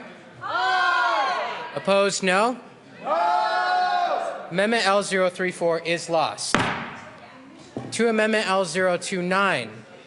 Representative Janal. Thank you, Mr. Chair. I ask for an aye vote on L029. Is there further discussion on Amendment L029? Representative Giroux. Thank you, Mr. Chair, and I apologize, Representative Janal. This is the amendment that's the death by 1,000 cuts. Could you explain again what the intent of the amendment is? Because when you explained it earlier, I know I wasn't sleeping, but could you just explain exactly what you're trying to do here? Representative Janal. Thank you, Mr. Chair. This amendment clarifies the bill language and makes technical changes. It also makes all meetings publicly noticed and provides for public input. Representative Giroux. Thank you, Mr. Chair. So on line, let's see, you've got line 9, 10, 11, and 12. The substitutions of terminology. Can you explain to me what the purpose of the substitution of terminology was? And I'm being sincere. I'm not. I usually let you know when I'm jerking your chain, and I'm being sincere. Representative Janal. Thank you, Mr. Chair. I think that oversight versus advisory speaks for itself. Thank you. Representative Giroux. Thank you, Mr. Chair. Actually, oversight versus advisory doesn't speak for itself. What I'm trying to do is find out what the intent of that substitution is. Is your intent, is oversight more dormant and advisory is more active? Is that what your intent is? I'm truly asking the question. Representative Chenal. Advisory works along with CDPHE to keep check and balances. Representative Giroux. Thank you, Mr. Chair. Well, actually, that doesn't answer my question. And you know, the thing of this is that when a member will ask a question and they're sincere about it, and either the bill sponsor may not know what the intent of the amendment is, I'm going to assume that oversight means you're watching something happening, whereas advisory means it's a much more active term, like you are going to actually be advising, and you're going to be putting your opinion into it, and I'm assuming that that's what the intent of the amendment is, and I really was curious. I mean, I'm trying to figure out what your intent is, because it sounds to me that if you're changing something so that it's advisory rather than oversight, the intent and the goal is to have an impact on it, and if you're going to have an impact on it, I'm wondering what that bias is that you're bringing to it, because you know, you admitted yourself that there's bias in everything, and I'm just trying to figure out why you need to put a bias impact in the amendment now when it was strictly oversight, which could be seen as a far more neutral term, but you're now putting bias into this. So I don't understand. I'm assuming that what we're doing is this death by 1,000 cuts is, I'm actually beginning to understand what some of my colleagues on my side of the aisle are concerned about, that actually the intent of this bill has not been straightforward and what it was originally, because the bill has changed so much. Because if you're no longer oversight and you're now advisory and you have that bias in there, you must have an expected outcome of whatever it is the intent of this bill is. And I'm just really confused, because I had assumed that this was what you thought it was going to be, and maybe you're not sure what this amendment does, but it looks suspect to me. Representative Primavera. Thank you, Mr. Chair. Well, Representative Giroux, I got some input on this, and oversight is more of a looking down on supervisory role, and advisory is more like giving input, and that's why they wanted to change it. Representative Giroux. Thank you, Madam Chair. Representative Primavera, that is exactly what I thought, and that's what I thought I explained in the well, which tells me that what the intent of the bill does change. And I appreciate, Representative Primavera, you confirming what I thought the definition meant too, which in my mind changes the intent, because if you're going to originally show oversight over a process, but you're now advising the process, you are an active participant in the process, and so that is going to obviously have an impact on the outcome. And so that was my concern, that does change the complexion of the bill. And in my mind, I think it may even change the intent of the bill. So I would be a no vote. In fact, if I were the sponsor, I wouldn't want to offer this, because what we've been seeing is time after time after time an evolution of the bill through the course of these amendments. This isn't what it looks like, members. This isn't good. Representative Stevens. Representative Landgraf. Thank you, Mr. Chairman. I have a similar question, and that is the difference between case studies and case control reviews. And I know we've talked about this quite a bit, but I am confused about case studies and case control reviews. And hopefully you have an answer. Representative Chenal. Thank you, Madam Chair. Mr. Chair.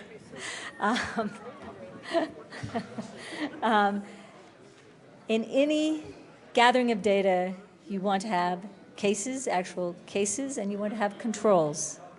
In any scientific analysis, in any scientific report, You have to have cases and controls, and that's what we're talking about here. Is there further discussion on it? Representative Giroux. Thank you, Mr. Chair. And Representative Janal, so I just went back to the original bill, and for instance, on page 4, your amendment, if you've got line 8, page 4, paren B, include case-controlled studies on at least 2 relevant conditions of interest that were identified in Tier 1 by the Scientific Oversight Committee. So instead of being scientific oversight, and that is exactly what I believe Representative Primavera described, and I think her definition, I agree with her definition, and I appreciate her clarity on that. So your scientific committee that was originally oversight now becomes advisory. So hence, you have now a bias inflicted into the bill, and so it's no longer a passive observation. It becomes an active involvement, ergo bias. This does change your bill dramatically.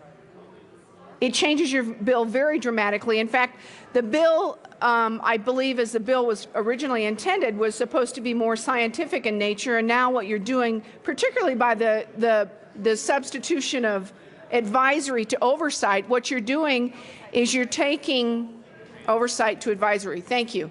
What you're doing is you're taking a non-biased scientific committee and you're implementing a bias, an active involvement, and you're contaminating the process of the bill. You've actually, what you're doing is you're contaminating the scientific process of the bill. And being a woman of science, as I know you are, Representative Janal, I wouldn't want to push this amendment if I were you, because it shows so much more bias than it did the moment before it walked in this chamber when we were doing second reading. And you get back to Representative Hollinghorst's comments about how we can do this on second reading because we're making technical changes and we're flushing the bill out. Well, actually, we are flushing the bill. We're flushing this bill completely down the toilet of any type of real scientific basis. I'm a no on this amendment. Representative Landgraf. Thank you, Mr. Chairman. During committee, we heard from the epidemiologist from the department who's actually going to be running this committee or this study, and he felt it was very biased. And I understand that one of your amendments made an effort to remove some of that bias, and now we're going right back to that with the submission of advisory instead of oversight. So I'm not sure that exactly what you're trying to do here, but I will certainly be a no vote. Is there further discussion on Amendment L029? Seeing none, the question before us is the passage of Amendment L029. All those in favor say aye. Aye. Opposed, no? No. Amendment L029 passes. To the bill. Representative Janal. Thank you, Mr. Chair. This bill helps to better understand the health impacts of oil and gas operations on the scientific and objective and non-ideological way. The bill will require an analysis to be conducted.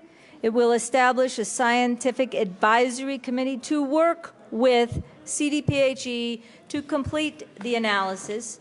It will complete a review of existing literature on the issue. It will report to the legislature. The final written report will be submitted for peer review and publishing. I ask for an aye vote. Representative Scott. Thank you, Mr. Chair. I move L031 and ask that it be displayed. Amendment L031 has been moved and is displayed to the amendment. Representative Scott. Thank you, Mr. Chair. This amendment amends page 3 after line 2 and search for the purposes of this section. Quality of life is not exclusively related to a resident's proximity to an oil and gas well. but also includes the residents' access to jobs, affordable heat and energy, access to medicine and health care, and the benefits of oil and gas production in the survey counties, including mobility, housing, recreation, and emergency care. I ask for an aye vote on L031. Representative Salazar. Oh, you got to duke it out with you. Thank you, Mr. Do it. Thank you, Madam Chair. Thank you, Mr. Chair. Members, let's clear the record here. Here we go. I know I'm pretty fabulous, but it is Mr. Chair. Representative Salazar. Boom, boom. Okay. Thank you, Mr. Chair. Members, these scientific experts know how to do the studies. They don't need people down here in the well telling them how they're supposed to define certain things. They'll define it in a proper way that meets the study criteria. So there is no need for people to have to define how the study or the terms of the study and how the study is supposed to be done. They'll do it properly. I ask for a no vote. Representative Scott. Thank you, Mr. Chair, and I think it goes to the heart of the matter, which is we were supposed to be discussing quality of life from what I understand from the bill. So I don't see that kind of covers, that's all encompassing. So we have to be very, very careful about if we try to narrow this thing down. What this amendment does is it takes into qualification and quantifies every part of somebody's quality of life, not just the fact that they happen to live somewhere around an oil and gas well. Representative Stevens. Thank you, Mr. Chair. Members, I rise in support of this, and here's why. With all due respect, we do have 6 citizen members. They don't have to have qualifications now, really, to be on this. I think you do need to define this. We've moved to advisory. If we're going to advise, particularly as these studies and peer-reviewed journals talk about quality of life, because indeed the bill itself deals with quality of life. I mean, quality of life could be, geesh, I stubbed my toe today. Oh, I today had a nosebleed. It didn't enhance my quality of life. I mean, you've got to define this, or you can use any and everything under the sun to try to make your case against it. Now, this is reasonable. We're talking about jobs. We're talking about our health care. We're talking about access to medical. These are all the things that we deal with normally, particularly within budgetary items, in the course of our work here in the legislature. This is reasonable, and members, I think it doesn't allow witch hunts. If you talk about quality of life and how physically, mentally, emotionally, socially this amendment meets that criteria. Members, I urge a yes vote. This is good common sense. And frankly, it gives an advisory committee a goal or a definition with which to take a look at your peer review journals. Representative Schaefer. Thank you, Mr. Chair. Members, I ask for a no on this amendment. This amendment is way too broad. It goes way beyond the title and the scope of the bill. Actually, quality of life is more narrowly defined by the National Institute for Health, by the Center for Disease Control, by the World Health Organization, and by the Economist Journal Intelligence Unit. And it's defined as health-related quality of life, which includes physical, emotional, and social functioning. It does not get into all of these other broad areas. So I think we've had a good debate here. Let's move on. Ask for a no on this amendment and get to the essence of the bill, which is an analysis of the counties in the bill. And it's the first study. So let's just get on with it. And I ask for no on this amendment. Mr. Minority Leader. Thank you, Mr. Chair. But see, that exactly goes to the point why we need to have something like this here, because we just heard Representative Schaefer come up and talk about how, well, there's emotional, social, all these other things out there. When we talk about quality of life, how do you get more vague than that? I bet you if we gave all 65 of us a sheet of paper and say, write down what quality of life means to you, you'd probably get 65 different answers. And so to think that we're going to put together some kind of a study to study something that is extremely vague as quality of life, at least we're going to put some kind of guardrails around there to say, okay, here's what the direction you should take this thing. Now, we've heard that there was one study that was shown here that this is what that means to them, but who knows, with all of these other people on this advisory panel, they might mean something totally different to them.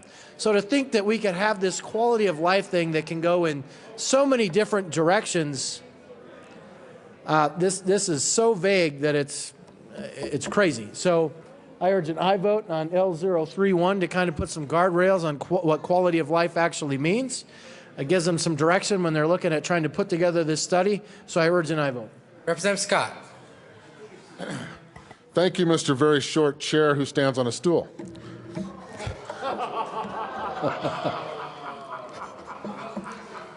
Representative Scott. I finally got you. I will not dignify that with you. a response. Thank you, Mr. Chair. I'm sorry. I just couldn't pass that one up. Members, we are talking about quality of life. We are talking about air studies. We are talking about emission studies. That's what we're talking about here. And the problem, probably the largest problem I have with that whole concept is that this is being done and has been done. There's data from here to who knows where on these particular studies. COGA has released this information to us many times. It's very, very interesting information when they talk about, I guess I could read the entire report if you wanted me to, but I won't do that. During their studies, the results of the air sampling indicate no significant contribution of volatile organic compounds, also known as VOCs,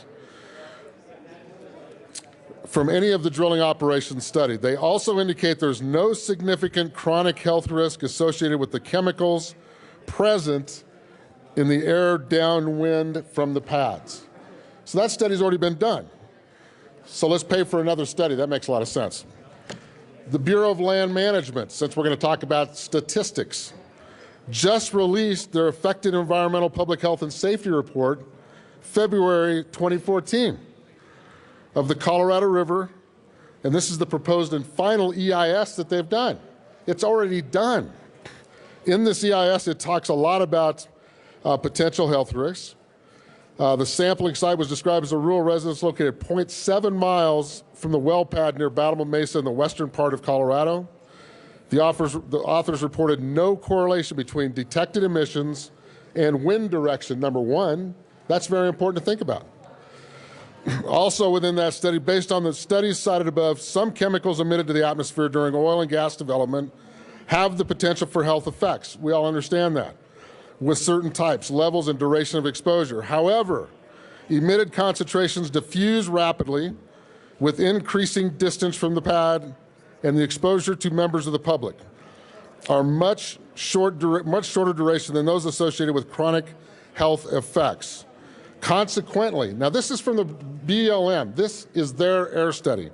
They finalized this by saying, consequently, no actual existing health effects of oil and gas activities have been documented for the area. So the BLM even has come out and done their own air quality study and proved that there are no problems. So why are we spending the money to do another one? The Environmental Protection Agency last year came out and said, whoops, we made a mistake. Sorry, folks.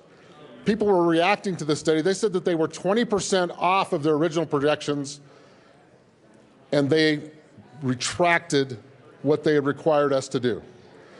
So again, members, what we're dealing with here is a study on top of a study on top of a study. And quite frankly, the people of the state of Colorado don't have the extra money to be spending on these studies. There's no reason for this study. If the anti-fracking people want to have a study, then they should pay for it. Let them roll up their sleeves. Let them go out and do a study. Why should my constituents pay that bill? That makes no sense to me. COGA, they went out and had their own study. They didn't ask us to pay for it. Everybody else has done studies. They didn't ask the taxpayers of the state of Colorado to pay for it. So why in this particular study, why is it needed? It's not. That's the answer to that question. And why in the world, if the anti-fracking lobby wants an air quality study done, by gosh, go do it. And you pay for it. Don't put it on the backs of the Colorado taxpayer. That's ridiculous. I ask for an aye vote. Members, we are to Amendment L031, which has to do with the definition of quality of life. Representative Stevens. Well, thank you, Mr. Chair. Members, there are a number of definitions in terms of quality of life, okay?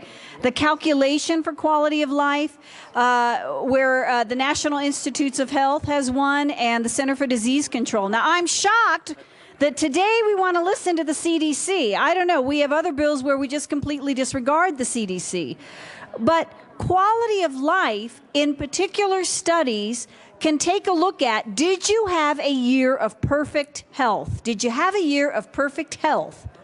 And then for every year where you said, well, no, I didn't feel as good, or, oh, I was stressed about this. Now, depending on how that's interpreted, and this can be interpreted 100 different ways, quality of life should be defined for the purposes of this bill, because you have differing areas of quality of life.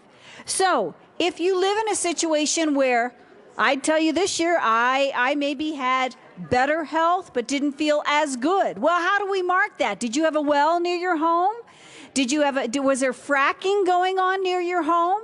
Or was it a higher year for environmental allergies? These are the kind of things that this advisory committee now is going to be dealing with. Members, this is bogus, utterly bogus science. If you're going to look at peer-reviewed journal and the literature surrounding this, you've got to look at how quality of life is being defined in every one of those studies. Or you're not talking apples to apples, you're talking apples to oranges.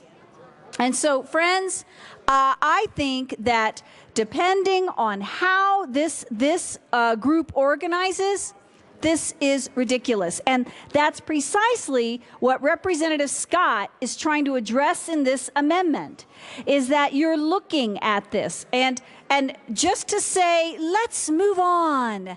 Let's move on, because how we define things in this body, and let's just move on. No, there's more important things. This is the crux of the issue, members. This entire bill focuses on quality of life. If you can't define this, this is rubbish. Members, this is common sense. It's a great start. I urge an aye vote.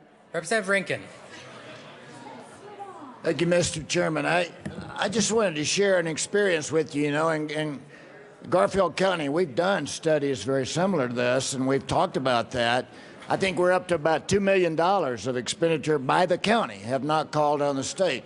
Well, the first of those studies started in 2009, and we did not define quality of life. And I'll tell you, it turned into a witch hunt. It turned into an absolute witch hunt. And if you want to go to an interesting town hall meeting, today you can go out to Battlement Mesa, Parachute, and those people are still really divided because that study did not define up front what we were looking for. So I really urge you to let's define quality of life in a way that people can come to the table and give us really good information. Because if we don't, all we're going to have is a witch hunt, and we will live with it for years to come. Representative Landgraf. Is there further discussion on Amendment L031? Representative Janal. Thank you, Mr. Chair. And I ask for no vote because, yes, there are different quality of life definitions, but what we're specifically looking at here is health. Health is a quality of life. If you don't have your health, what do you have? CDPHE, Scientific Advisory Committee, they're going to ensure that the parameters dealing with health is going to be met.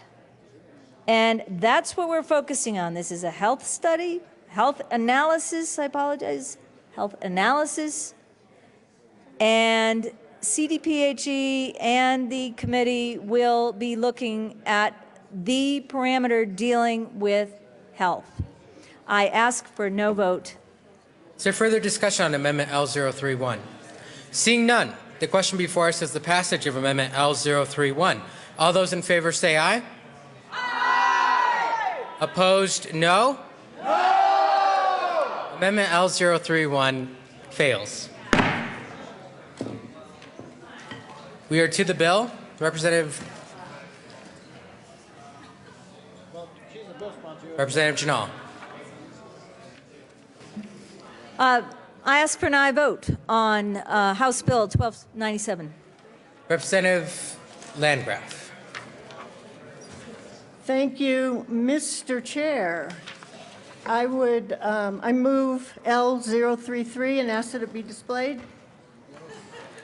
Amendment L033 has been moved and is displayed to the amendment. Representative Landgraf. Thank you, Mr. Chair. We've heard about health, health, health all day since we started this bill. I think we should make this a true health bill. We've heard definitions of quality of life. No, we're going to take out quality of life. And I guess everybody has their own definition. But I wanted to read this to you. While quality of life has been an explicit or implicit policy goal, adequate definition and measurement have been elusive. Quality of life includes things like recreation, education, leisure time, social belonging. How are we going to possibly measure that in a scientific study? The Medical Society, I spoke to them. They said they cannot define quality of life.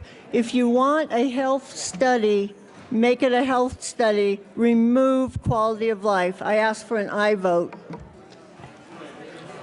Further discussion on Amendment L033.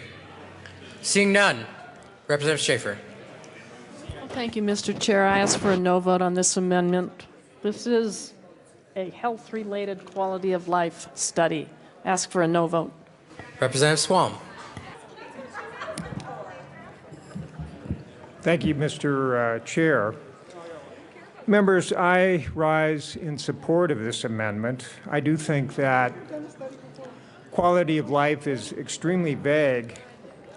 I want to read a little bit from a sheet that was put out by the State Chamber of Commerce, the Colorado Association of Commerce and Industry, and they are opposed to this bill without any bones about it. I quote, it says, additionally, the premise of the bill contains a predetermined outcome. The legislation proposes a self-report survey of residents in the counties about their health and quality of life, and yet the title of the bill is concerning an analysis to determine whether oil and gas operations have an impact on human health along the Front Range. The bill starts out with the assumption that it does have an impact. The outcome is predetermined, and that's really what this bill does.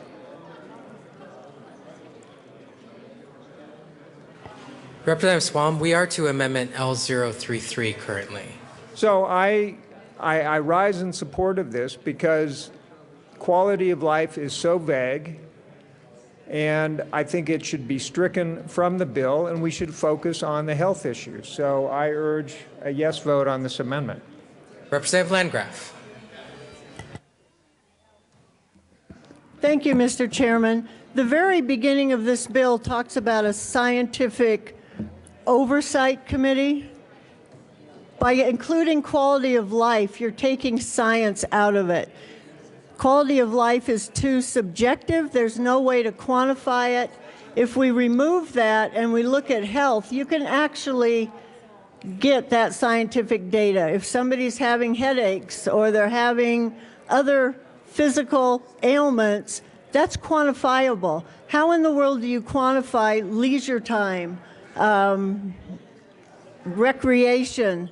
There is no way in the world to quantify that. Even the word stress can mean something different to everybody. I ask for an aye vote. Representative Joshi. Thank you, Mr. Chair. And members, what are we trying to find out here when we say quality of life? Well, really, we are looking at the effects on a human body. When you look at human body, what are you talking about? The effect on different systems of the body. So what is that? That's health. What it does to our body in terms of the health issues, how does it will change it, how it will make it worse, better, or no change. All this has to do with the health. If we get sick with these issues, do we have to see the doctor? Well, so it's again health. So members, this study needs to be about the health, not just the quality of life, because that's such a vague term as we heard. If somebody is living in a tent, well, for one person it might be a good thing, and the other person it may not be a good thing. So again, the quality of life is very relative. But health is same for everybody. It's very important to all of us. And so I support this amendment, and I thank Representative Landgraf for making this very appropriate change. And I ask for a yes vote. Representative Mitch Bush.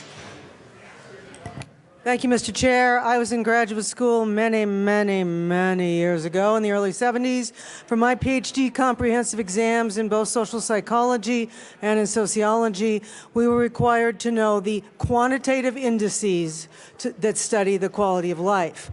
Those are all done via factor analysis. There are dozens and dozens of them. It would be up to the Scientific Advisory Committee to choose whichever one or ones they think are correct. These have been validated for over 40 years, and so this is actually a subdiscipline within the social sciences. There are both quantitative and qualitative indices for them. We can argue about what index, not we, us, the legislature, but scientists can argue about what index works best, but to say that this is simply subjective is just not the case. If you don't like the indices, fine, but they have been subjected for many years to factor analytic kinds of research. Thank you. Representative Stevens. Well, thank you, Mr. Chair. Members, this really is important. You know, with all due respect, Representative Ginal has not described this bill. And I think it's important for you to know, and for the people that are watching to know, that she's going to have a tier 1, tier 2, and what you have to have is they're going to be people who are interviewed for this, and they're going to be interviewed on their health and quality of life. Page 3, line 24. The survey must be individually geocoded, yes, but I want to get to the health and quality of life.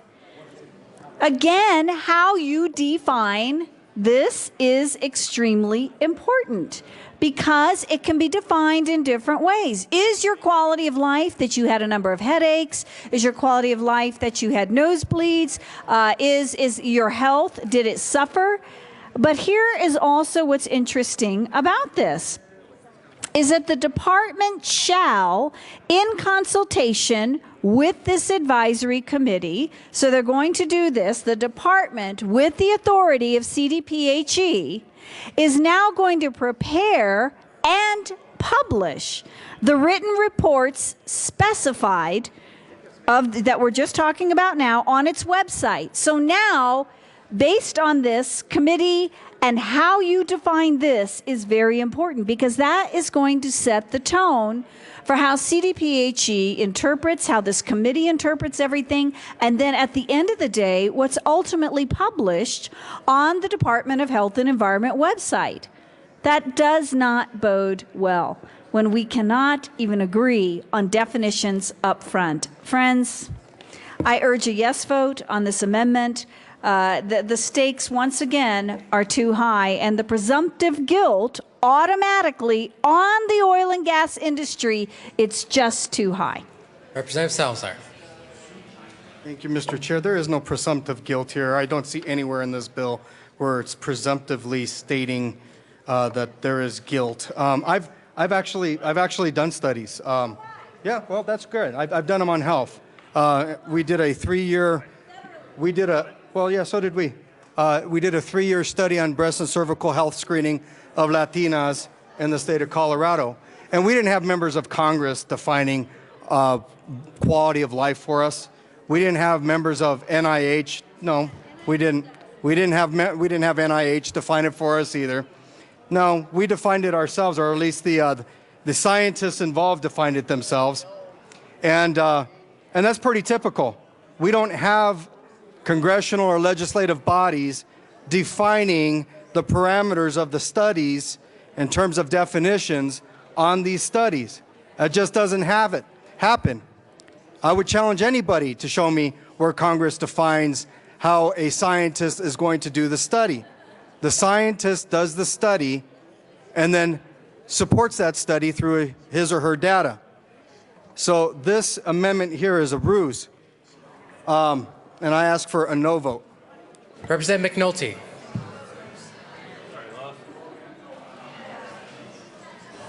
Thank you, Mr. Speaker. Representative Ginal, I know that this bill comes from a sincere interest in addressing concerns that were brought to you by your constituents. There's also the need to ensure that it is being, should this pass and should this become law, that it is being implemented with clarity, and we provide that first level of clarity. The statute that authorizes this study provides the first level of clarity, and you are hearing from your colleagues today, as well as from those of us who sit on committee with you, that this bill proposing this study lacks clarity. It's also my understanding that in its current form, even as amended, the State Department of Public Health and Environment still doesn't support it. So we're asked to vote on a bill that is vague in its inception, vague in its terms, lacks clarity in the language that we're debating right now as part of L033, for a bill and a study that the State Department of Public Health and Environment still doesn't support. So when you go back and do the analysis on this, you have nearly a half of the chamber that has concerns about this. You have a governor's office that has concerns about this. You have a State Department of Public Health and Environment that has concerns about this. And yet you charge forward without consideration of helping address the issue of clarity so that there might be a higher level of comfort, maybe not on the part of everybody on this side of the aisle, but perhaps with the State Department of Public Health and Environment, perhaps with the governor's office, and perhaps with some of us on this side of the aisle if this level of clarity were addressed. But so far, I'm not aware of any conversation that's been had in any level of detail outside of the committee hearing or this debate that we have here today that has sought to address the concerns regarding clarity, regarding purpose, regarding perceived biases that some feel are built into this study, proposed survey. None of that's been addressed. And so now we're airing this out, amendment after amendment, being rejected, and all of these folks have concerns about it. None of these concerns are being addressed.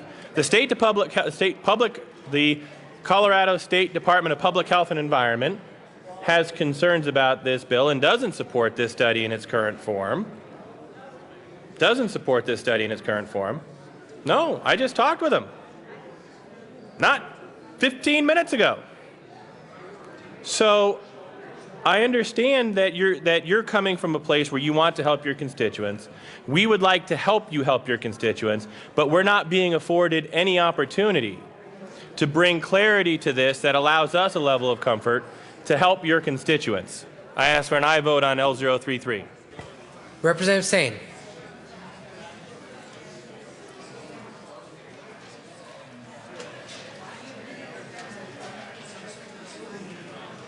Representative Landgraf. Thank you, Mr. Chairman. I wanted to respond to something that Representative Salazar said about research he's done in the past. Because I spent many years in medical research and transportation research, and you have to define the question. And it sounds as though that's what you did. You, the scientists, did that, and you had specific health concerns: breast, cervical cancer. That's not some mumbo-jumbo quality of life term that can't be defined. And we've heard how many definitions in here today on quality of life. And I understand that some people believe that this quality of life refers to health. And certainly good health would be part of quality of life. Somebody who has good health would find something else as their watermark for quality of life. Somebody that doesn't have a home would find something different as their quality of life. It's just too subjective. So why keep it in? If you want a health study, make it a health study, not an objective concept that cannot be quantified. I would ask for a yes vote. Representative Swam. Representative Schaefer. Thank you, Mr. Chair. We've had a good debate on this. I asked for a no on this amendment. I want to talk about the survey and these interviews that might be done in this study, because I know people are very concerned about this. Some people aren't going to have or report any physical, emotional, or social effects from where they live, but some people might. I want to read just a small excerpt from a woman who's from Erie, Colorado. She was one of our witnesses in committee, and I found her testimony very compelling. So why don't you listen and tell me what her quality of life might be. First, she says, "It's important that I note that I'm a conservative Republican and I am not an environmentalist. I come from a family who owns mineral and oil rights and receives royalty checks. I also have family and friends who work in the industry. But my family is surrounded by 34 wells within a 1/2 mile radius. I've had to evacuate our home for possible hydrogen sulfide release. However, an investigation team later told me that no issues would be found. But still, this causes great stress for me and my family. Emotional stress, it causes social stress because my neighbors are concerned. They're experiencing the same symptoms. We called the fire department multiple times from toxic gases seeping into our home, only to have them not equipped with adequate equipment monitors for the chemicals concerned. So this is causing us great stress. It's affecting our health. My son is having breathing problems and lung problems. I think we're getting asthma. I have an unexplained lesion on my spinal cord. All these things are related to health. One last thing. I look out my window at night and I see flames inside the BTEX burner. I hear loud sounds and burning noises. These are common occurrences. Vapors rising from the numerous burners surrounding our home. So, members, I think you can understand the stress, the physical effects, the emotional effects, the social effects of this kind of activity. I think this woman would say, yes, I'm experiencing some physical and emotional effects from these operations going around. But I think other neighbors or people maybe a mile or two down the road would say, no, this isn't affecting us. So that's why we need this study. We had 30 witnesses, average people, common citizens come in and talk about the need just to have a first study. One last thing. We just got an email from the Anschutz Department of Public Health, Dr. Adgate. Dr. Adgate says natural gas boom advances with little study of public health effects.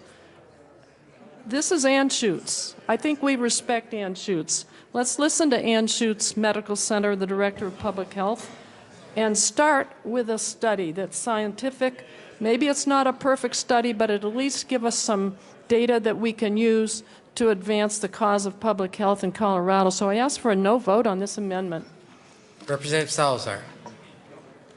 Is there further discussion on Amendment L033? Representative Sonnenberg. Thank you, Mr. Chair. And if it's a study we're after, we have them. Existing peer-reviewed studies that have focused on air. That one was done, or there was one by Quality Environmental Professional Associates. 150 environmental media samples collected on that study. Well, I won't list all of these studies that I'm looking at here. But what I can tell you is the conclusion of this study, these studies, they also indicate no significant chronic health risk associated with the chemicals present in the air downwind from these pads. We're chasing a ghost. We have the studies to prove we're chasing a ghost. Ask for a yes vote on the amendment. Is there further discussion on Amendment L033? Representative Sane. Thank you, Mr. Fabulous Chair. I would say that this amendment is very well needed because the quality of life issue is so broad and so far-reaching for so many people. And I would argue in Weld County, our quality of life is enhanced by oil and gas. It's enhanced because so many folks in Weld County have a job with oil and gas. And that means that they have a roof over their head. That means they have shoes for their children. That means they have a much higher quality of life because they have a steady job that pays very, very well. So that is quality of life in Weld County. And so I would urge this amendment because that means a lot of things to different people. Thank you. Further discussion on Amendment L033? Seeing none, the question before us is the passage of Amendment L033. All those in favor say aye. Aye. Opposed, no. No! Amendment L033 is lost. Representative Swam.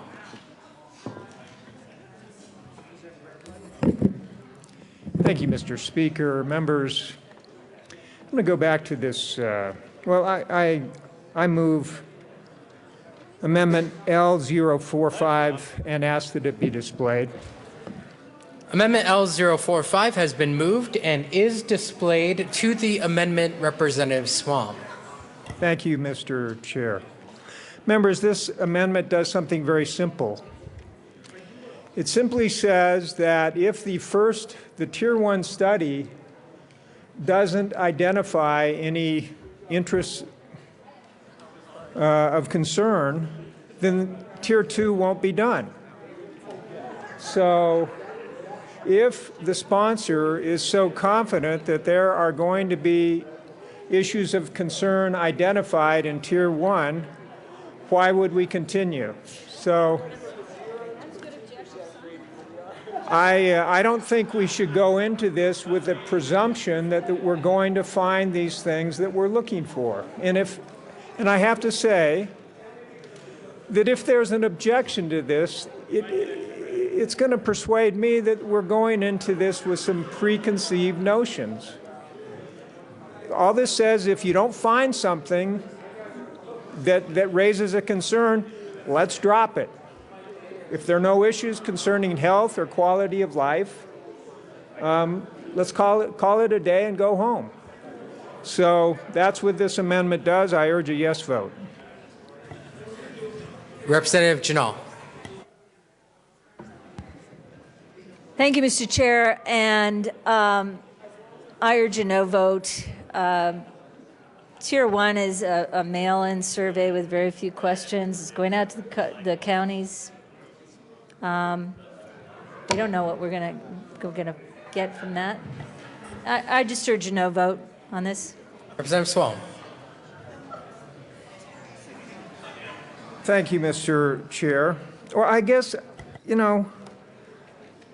if, again, I return to the idea that if there are so many issues out there, and if the sponsor is so confident that the Tier 1 study is going to identify these issues, why worry about it? But as the bill is right now, it presupposes. So the committee or the commission that's looking into this is going to be charged initially with finding 2 issues of concern. They've got to find them. And this simply says if they don't find something there, don't keep moving on with the study. That just seems to me to if there's a continued objection to this, it shows to me a lack of confidence that there really are problems. So I urge a yes vote on this amendment. Is there further discussion? Representative Stevens. Well, thank you, Mr. Chair. Members, this is objective science. If you are doing surveys on the areas that are identified and you are asking specific health questions, now, once again, we don't have a definition of quality of life, so it can either be objective or subjective. But depending on what comes back, if it comes back and the evidence or that people are not responding, it's not, if we're objective, we'd say, then why are we moving on? What would be bias is by saying, no, we've got to keep on. We're going to uncover something. Keep going, keep going. Friends, even the bill sponsor, I was in committee last year when she acknowledged we don't have a lot of these health studies. We don't have any of that. Well, there's nothing. And yet we've had on record many, many studies done in this area. And yet today we have the suggestion here, hey, if nothing turns up in the first round, why would we go to the second round? And the answer is nah, we can't do that. Okay, really, if we're going to look at objective science here, why, if in round 1, from the very people you are surveying in those districts, you don't get the answer what? You didn't want? So we must press on? Come on. This is common sense, objective science right here. Members, I urge a yes vote. Further discussion on Amendment L045. Seeing none, Mr. Minority Leader. Thank you, Mr. Chair. And we've heard that this study is not a witch hunt of going after an industry. This is simply trying to find health disparity if there's anything out there. Well, the reality is if we do the first round and we find nothing and yet we decide, well, we didn't get the results we like, so we have to continue to keep going after it, that sounds like a witch hunt to me. So I'm saying we hear one thing, that this is not a witch hunt. We're not trying to go after the industry. But yet if we don't get the results we like, we're going to keep trying and trying and trying and trying till we find something on that fishing expedition that just maybe might prove something that we're trying to find. This basically says, well, if you said this isn't a witch hunt, this is what it says. And so I urge an aye vote on this amendment, and let's actually say what we actually are trying, or believe what we're trying to say. Representative Janal. Thank you, Mr. Chair. And I guess there's a misunderstanding about Tier 1, Tier 2, because Tier 1 is a few questions in a mail-in to find out if people have conditions. They may not. They may mail in that they don't, and that's all fine. These are not extensive questions. The Tier 2s are case-controlled, looking at what these people mailed in from an initial mailer that said, do you or do you not have any issues with what's going on in your communities? The second tier goes further into depth. And let me tell you one thing. As far as the fairness and who develops these questions, the Scientific Advisory Committee as well as CDPHE are going to develop questions. Those questions can't go anywhere until they are brought before an institutional review board, which is a federal regulation. The IRB, which it's called, has the authority It's by the U.S. Department of Health and Human Services based on the CDPHE's commitment to comply with provisions of 45 CFR 46. All research studies involving human subjects must be reviewed by the Institutional Review Board regardless of the funding or the source. The IRB has the authority to approve, to require modifications in, or disapprove all research activities that fall within its purview. Both Tier 1 and Tier 2 have to go through the Institutional Review Board process. Representative Rankin. I urge a no vote. Representative Rankin. Well, I think, I support the amendment, and thank you, Mr. Chairman. I think the relevant word in this amendment is relevant. Look at that word relevant. Now, I know because we ran this study in western Colorado. And there are a lot of people. I've sat on the front porch with an awful lot of people who believe that something's going on. There are issues in every community. The question is, what caused them? You know, I mean, I've got people that think every dog that died within 100 miles is caused by oil and gas. But whether or not it's relevant is what we have to decide. There are going to be issues. There are people dying all over the place, you know, but are they sick because of oil and gas? That word relevant has a lot to do with it. What we're really saying is we must prove that what we see in the community is relevant before we move on to a Tier 2. We've done this. We actually did it. And what we had to do, because all we were doing was getting people fighting with each other because nobody knew what was relevant, so we moved on to a scientific measurement study. But you know, we got nothing out of the first study because you can't decide whether it's relevant or not unless you do the right science. And if you do, then you can decide whether to go on. You will find that the conditions are not relevant. Is there further discussion on Amendment L045? Seeing none, the question before us is the passage of Amendment L045. All those in favor say aye. Opposed, no? No! Amendment L045 is lost. Representative Stevens. Thank you, Mr. Chair. You know, we talked today about a lot of counties that have a concentration of oil and gas. We get them added on. And listen, I think that there are a lot of factors outside of oil and gas in the communities that are being targeted in this bill that certainly could weigh in on the health and or quality of life, however you choose, however it is going to be defined, objective or subjective. So with that, I move L032 and ask that it be displayed on the screen. Amendment L032 has been moved and is displayed to the amendment. Representative Stevens. Yes, thank you, Mr. Chair. What this amendment does, members, is say that not only are we going to compare the effects of oil and gas operations, but we're also going to take a look at it comparatively to local manufacturing, power plants, and mobile sources on the health and quality of life on residents. So, in other words, there are going to be other issues engaged as we look at what surrounds these communities. So, members, I think that is full, fair, and common sense, and I certainly would urge an aye vote on this amendment. Further discussion on Amendment L032? Seeing none, the question before us is the passage of Amendment L032. All those in favor say aye. Aye. Opposed, no? No! Amendment L032 is lost. To the bill. Representative Rankin.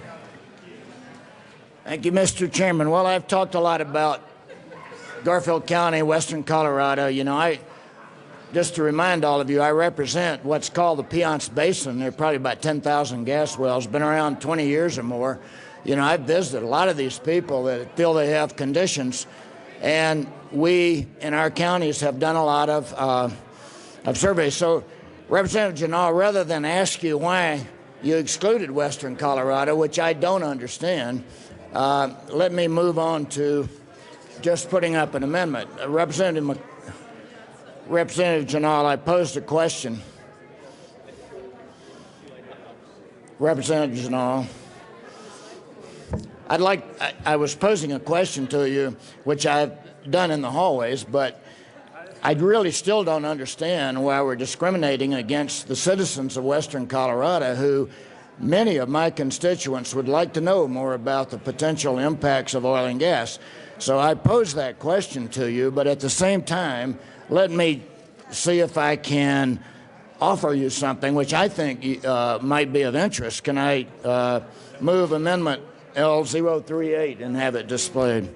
Because I think that we really have made a lot of progress in our studies and analysis. So we started out 2009 with a study that was pretty close to what we're talking about here. Went out and surveyed people. Actually, what we did was create a lot of fights and animosities between people. We polarized people because we weren't very, very careful about what we were asking. We had to abandon that study. It was discredited, widely discredited scientifically. I know that I can't put Garfield County into your study because it doesn't fit under the title, and that I resent. But I would like to offer you the data. We are paying for Garfield County in cooperation with CSU is running a study we believe is a national leader in measuring air quality. We're sampling all up and down the Piceance Basin, really along the I-70 corridor. We're collecting a lot of data, and we're looking at what that might do to impact people. I would at least like to have our studies included in your results.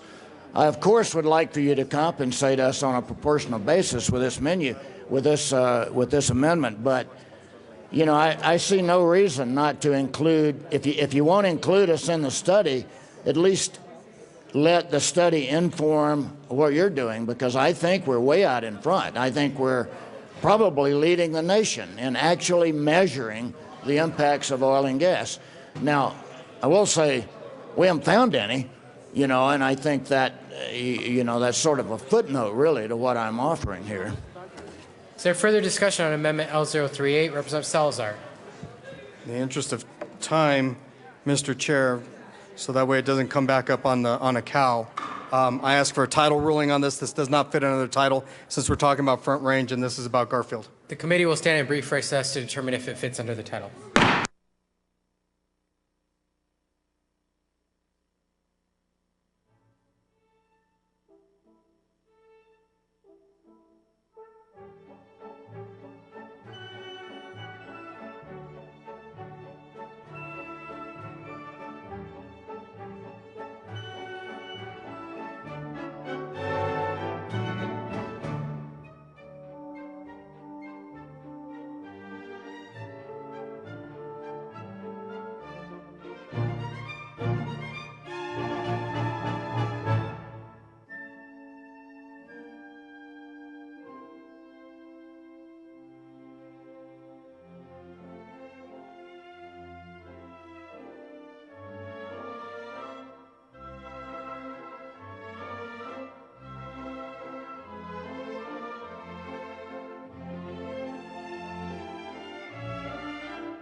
The committee will come back to order.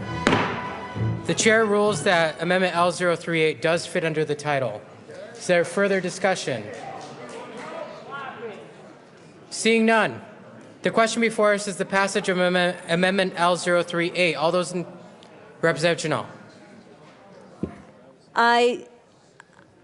I urge a no vote. The data that can be obtained from the analysis that would be done on the Front Range could be utilized by this particular amendment at some point in time, but I urge a no vote. Representative Rankin. Well, I think the Western Slope experience, the Western Slope data is at least a year ahead. There's no reason not to include it. And I might point out that, you know, my citizens feel left out. If we're studying, if we're concerned about the impact of oil and gas and industrialization on people's lives, you know, I hate to go back to my constituents and tell them, yeah, the state's spending money studying impacts on the Front Range, but if you do it, you got to pay for your own studies. They don't care about you. They only care about the Front Range. I don't want to go home and tell my people that. Representative Schaefer. Thank you, Mr. Chair. Members and Representative Rankin, with all respect, what about the Garfield Public Health Department, Colorado School of Public Health? I understand that they have been involved in your study that did show risk assessments from chemicals from oil and gas operations, respiratory, neurological, potential increase in cancer. Let's see, air monitoring showing VOCs in ambient air in Erie. Well, that's in Erie. Garfield County, increased VOC emissions were found during well completion. I wish we could do all 64 counties, I really do, but we have to do something that's manageable and cost-effective. But I hope with the results of this, it can lead to all 64 counties. Representative Rankin. That study that was started in 2009 was terminated and completely discredited scientifically. It was, in fact, a witch hunt where we went out and started asking people, you know, what caused your dog to die? And it ended, and the monitoring that was done was monitoring set up along I-70. So this is a perfect example of a poorly designed study where people went out without any definition of what they were trying to collect. That study was actually terminated, and you can go read there's plenty of reports on why it was terminated. It was pretty similar to what we're designing here up front. You cannot do a study like that and just go out and ask people why their dog died. Is there further discussion on Amendment L038? Seeing none, the question before us is the passage of Amendment L038. All those in favor say aye. Aye. Opposed, no. Amendment L038 is lost. Representative Sane. Thank you, Mr. Chair. And I have an idea that I think will help with the quality of life for everyone, especially our children. I will move L046 and ask it to be properly displayed. Amendment L046 has been moved and is displayed to the amendment. Representative Sane. Thank you, Mr. Chair. And this, I think, makes sense in the interest of public health. If a community doesn't want fracking, this money that they would normally get through the severance tax, if they won't want it, let's put it towards the schools, because that will actually increase the quality of life for everyone. Because we all agree that children are one of the most important features of our communities. And so this could actually be something that can help everyone, not just the Front Range, but it can help the West Slope as well. I urge a yes vote. If this passes, I will vote yes on this bill. Is there further discussion? Mr. Assistant Majority Leader. Thank you, Mr. Chair. Mr. Chair, I ask the chair rule on whether this amendment fits under the title. The committee will stand in a brief recess to determine whether an amendment fits under the title.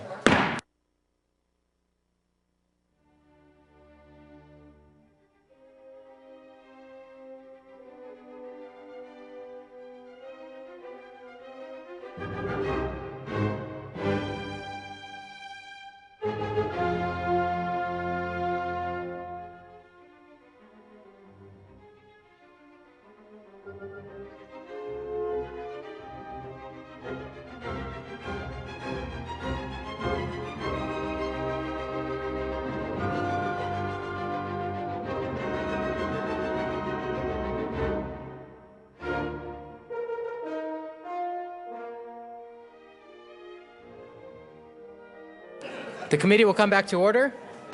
The chair rules that Amendment L046 does not fit under the title. We are back to the bill. Any further discussion? See, Mr. Minority Leader. So I have one final question. I know we're trying to wrap this up and it's been a long day. But I did hear a comment when I was listening to this committee hearing. I was trying to go in and out. And I thought that I heard the sponsor say something about how this was political. Now, I was wondering what part of this was political. Is it the bill that was political? Is it the study that was political? Was it the commission that was political? I was just trying to get some clarification from the sponsor as far as when there was a comment made by her in committee about this being political, what she meant by that.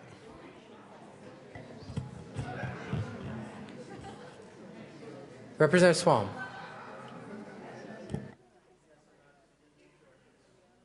Thank you, Mr. Speaker. Members, I do rise in opposition to this bill.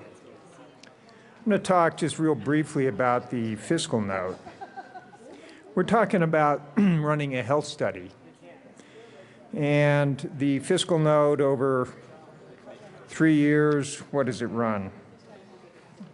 $600,000 or something like that. Well, earlier in the year, Representative Janal, who knows a lot about the pharmaceutical industry, ran a bill with Representative Joshi dealing with access to experimental drugs. Now, obviously, those drugs deal directly with the issue of health. And one of the things that was said during those hearings that we had on that prior bill was how expensive it is to do a true scientific study of the impact on health of various things. To get one drug through the FDA from start to finish is somewhere around $1.3 billion. Now that is a very carefully controlled health study from start to finish. And again, Representative Janal, you know more about this than I do. But I'm sorry, I just simply cannot believe that we are going to get legitimate, serious scientific health results impact on the cheap. And that's what this bill does. How in the world are we going to know when we're spending a half $500,000 over 3 years doing these stage 1 and stage 2 surveys, when there are so many factors involved that could be involved in affecting somebody's health up in these counties along the Front Range? I was talking to my wife last night. We have a son that is suffering. He lives in Omaha now. He's suffering terribly from allergies. Well, is it because he lives near an oil and gas field? I don't know. But if he got one of these surveys in the mail, maybe he'd say it's allergies. My wife's had allergies, and she's had to get shots to deal with them. But how in the world would my son know, answering one of these surveys, and again, I don't know exactly how they work, but to do a true, legitimate, careful scientific study has to be very, very expensive. If it costs, close to $1.5 billion to get one drug through the FDA. And those are figures that were provided by Representative Janal and Representative Dr. Joshi. So, members, I do think that this bill, well-intentioned, I think it's not going to give us the results we're looking for. I hate to say it, I'm not asking for more money because I don't think we need to. The studies have been done. But I just don't see how we can get a true scientific evaluation of this situation on the cheap like this. So I urge a no vote. Further discussion on House Bill 1297.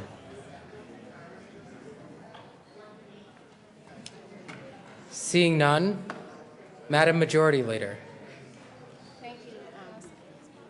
Mr. Chair, I ask for a brief recess. The committee will stand in a recess.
The committee will come back to order. Representative Janal. We are to the bill. Is there further discussion on House Bill 1297? Mr. Chair, no further discussion. I ask for a yes vote. Seeing no further discussion, the question before us is the passage of House Bill 1297. All those in favor say aye. Aye! Opposed, no? No! House Bill 1297 passes.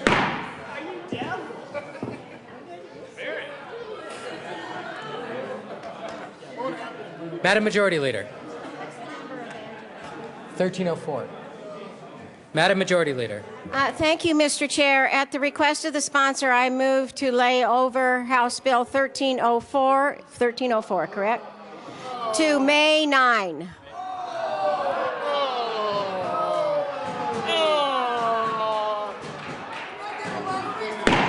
Members, 1 second. You have to read the title. Mr. Kohler, please read the title of the House Bill 1304. House Bill 1304 by Representative Williams, also Senator King, concerning designation of the Palisade peach as a state fruit. Madam Majority Leader. Thank you, Mr. Chair. Not to repeat myself, I move to lay over House Bill 1304 to May 9. Seeing no objection, House Bill 1304 will be laid over at the request of the Majority Leader.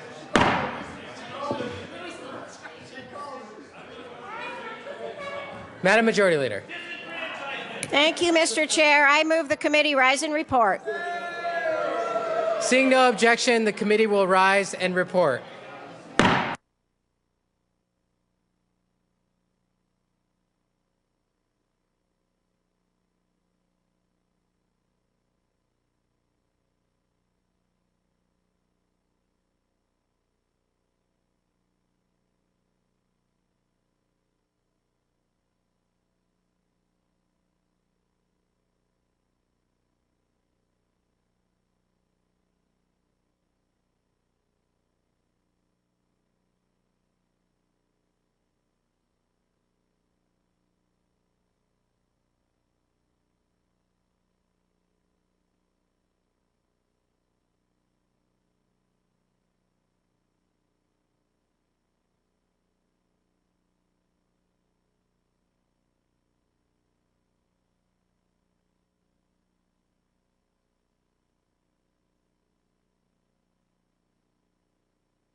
Okay. Welcome back to order. Mr. Colo, please read the report of the Committee of the Whole. Mr. Speaker, Committee of the Whole has leave to report as under consideration the following tax bills being second reading of makes following recommendations thereon. House Bills 1015 amended, 1102 amended, 1287 amended, 1297 amended, 1335 amended, passed on second reading in order gross place on counter for third and final passage. Senate Bill 158 amended, passed on second reading in order revised place on counter for third and final passage. House Bill 1304 laid over until May 9th. Representative Moreno.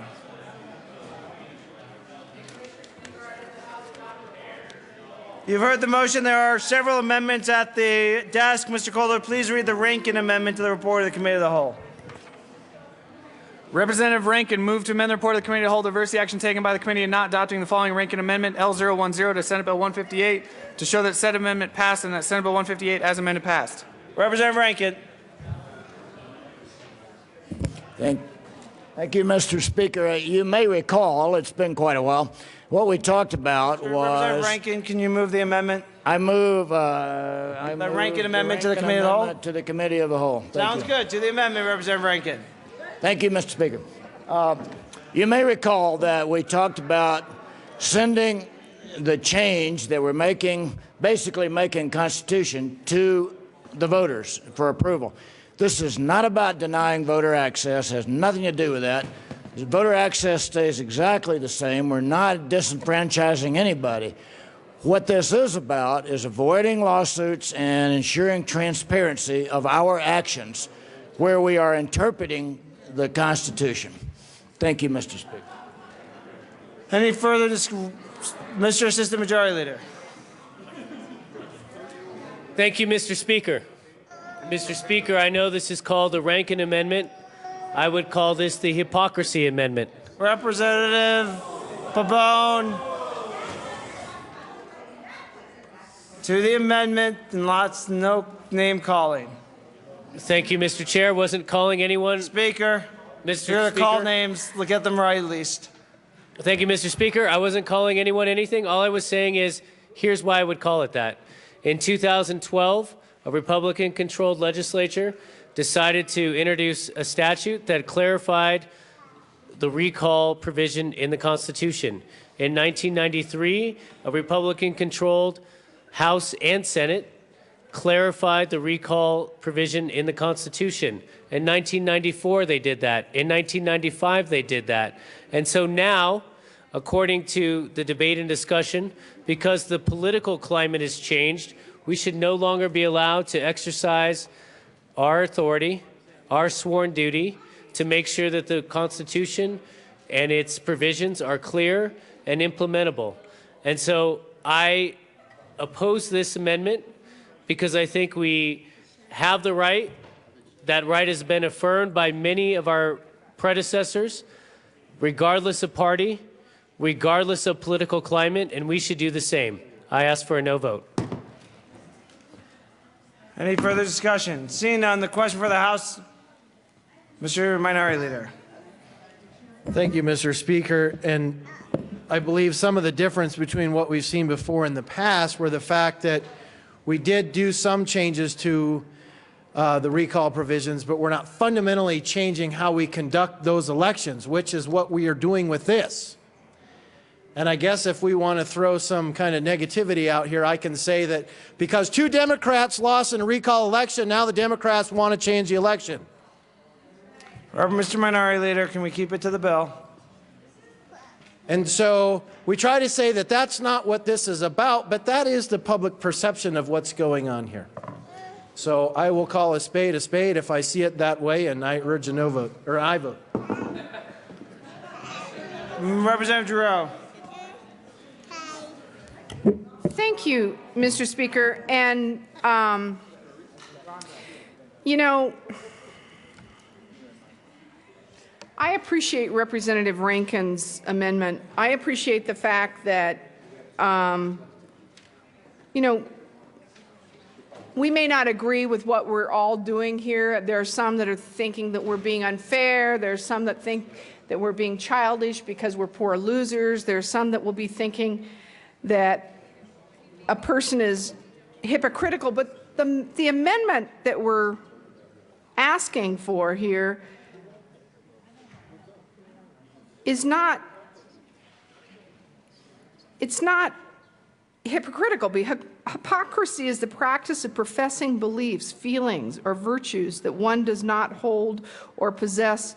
Insincerity. I don't think there's anything insincere about what Representative Rankin is doing. Representative Rankin is one of the most sincere people in this chamber.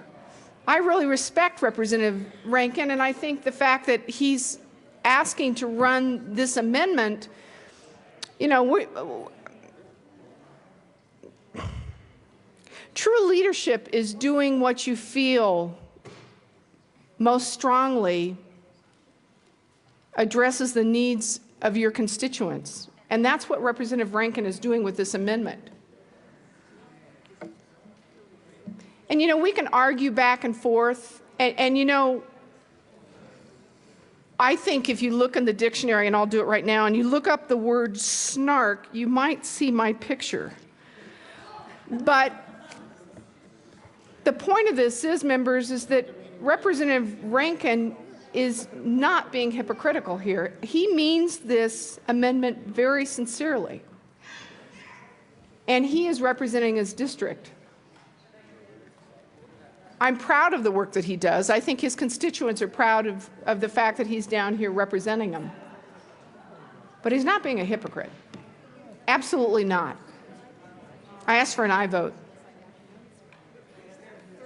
Is there further discussion? Majority Leader. Thank you, Madam Chair. I simply ask for a no vote on this amendment. Senate Bill 158 is needed to harmonize old constitutional law and modern voting practices. It does so in a way that clarifies the date for holding the election and a number of other things. And my firm belief is that that is not unconstitutional. It simply redefines a couple places, and it is not a complete overhaul of our election process. I ask for a no vote. Seeing no further discussion, the question for the House is the passage of the Rankin Amendment to the report of the Committee of the Whole. Mr. Kohler, please open the machine, and members proceed to vote. And members, the code rule is relaxed.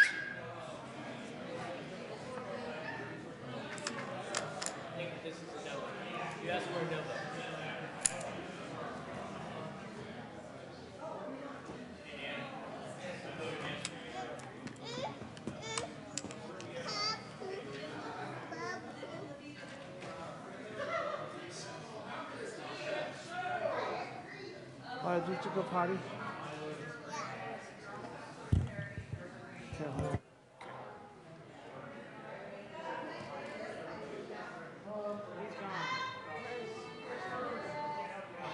Representative Everett, Humphrey, and Tyler.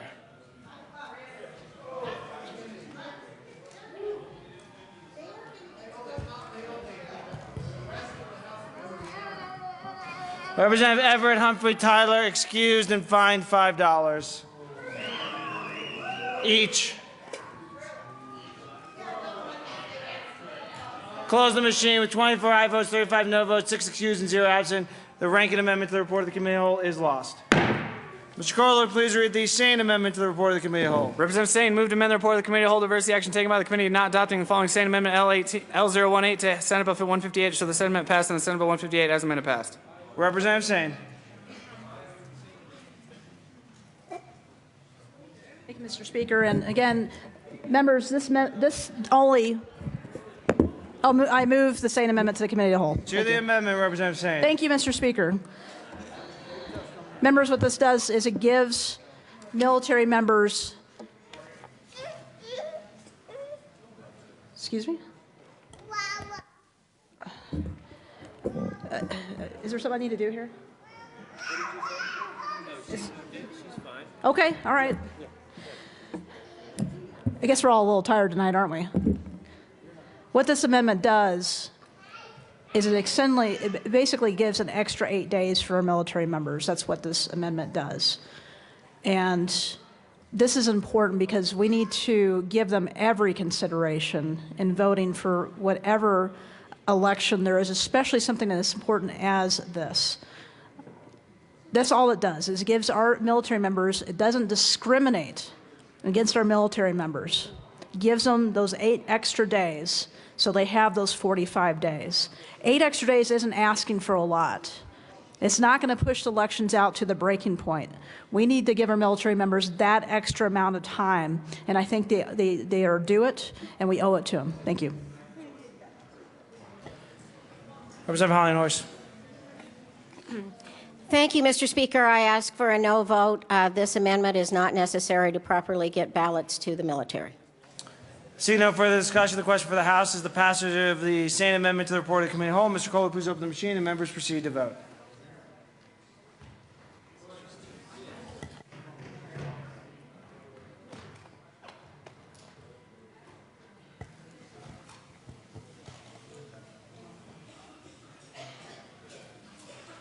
Representative Waller.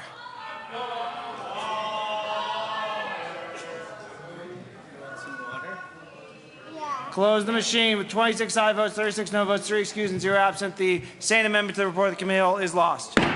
Mr. Kohler, please read the Nordberg-Hollinghorse amendment to the report of the committee of the whole.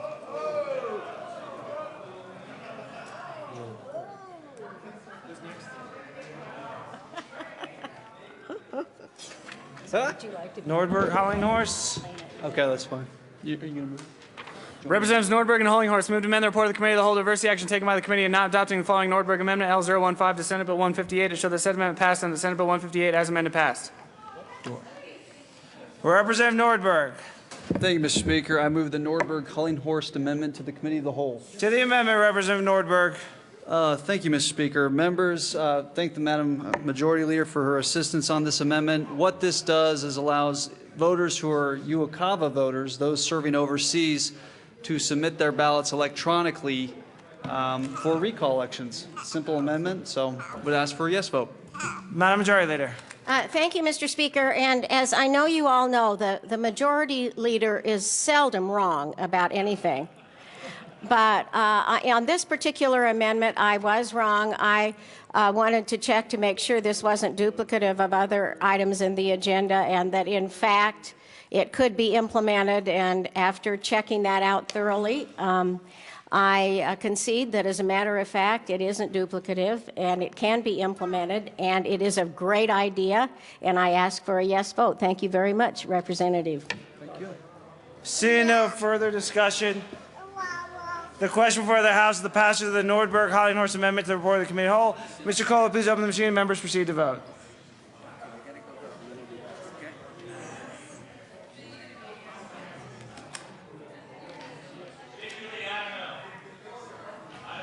Representatives Coram, Gardner, Humphrey, McNulty, Waller, and Stevens. McNulty. Close the machine with 62 aye votes, 0 no votes, 3 excused, and 0 absent. The Nordberg-Hollinghorse Amendment to the report of the Committee of the Whole is adopted. Don't even ask. Mr. Kohler, please read the Dorr Amendment to the report of the Committee of the Whole. Representative Dorr moved to amend the report of the Committee of the Whole to reverse the action taken by the committee in not adopting the following Dorr Amendment L016 to Senate Bill 158 to show the said amendment passed and the Senate Bill 158 as amended passed. Representative Dorr. Thank you, Mr. Speaker. I move the Dorr Amendments to the Committee of the Whole report.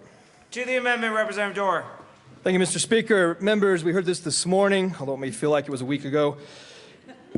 And this amendment would have just stricken the language that was in there as changing date to dates when it comes to the election and changing election day to an election period, and saying we're going to hold true to the state constitution and substitute state constitution as the language throughout the bill to make sure that we are doing as we are elected to do down here and uphold, preserve, and protect the state constitution. I ask for a yes vote.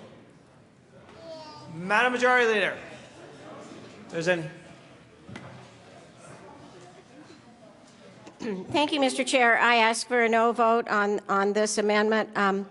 I just want to point out that there is nowhere in this constitutional provision that we ever relate to or reflect on Election Day. What the provision in the Constitution says is the governor, after a certification of a recall vote, who shall thereupon order and fix the date for holding the election. And my opinion is that if you comport to modern election day provisions in the Constitution, the date for holding the election begins the first time you accept ballots, that the county clerk or the designated election official accepts ballots in the election. That happens to be 22 days before actual end of election day. When we talk about date, I would just use the example, someone would come up to you and you're going to a conference and say, what date is your conference? And people will say, my conference is July 1st through July 15th.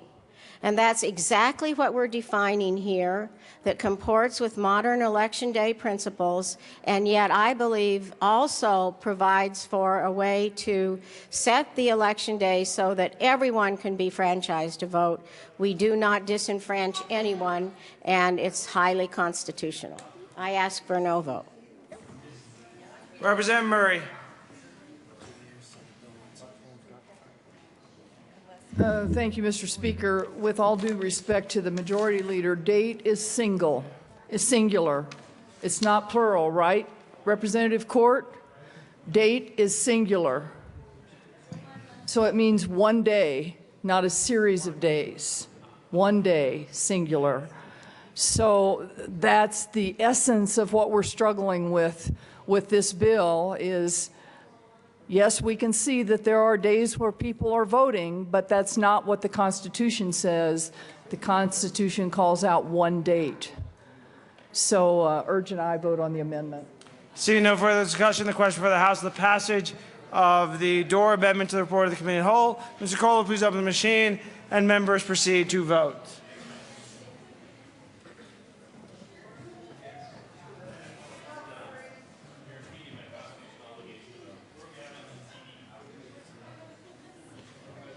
Representatives Becker, Kagan, McNulty, and didn't say it. Close the machine with 26 aye votes, 36 no votes, 3 excused, and 0 absent. The Dorr Amendment to the report of the committee is lost. Mr. Kohler, please read the Buck Amendment to the report of the committee whole. Representative Buck moved to amend the report of the committee to hold reverse the action taken by the committee in not adopting the following Buck Amendment L042 to House Bill 1297, or so the said amendment passed, and the following General Amendment L030 to House Bill 1297 passed, and the House Bill 1297 as amended passed. Representative Buck. Thank you, Mr. Speaker, and I move that the Buck Amendment be moved to the committee of the whole. Sounds like a almost proper motion. We'll go with it. Please continue, Representative Buck. Mr. Speaker, when we include the Front Range, I really believe that we need to include all the Front Range with the 16 members, all the members.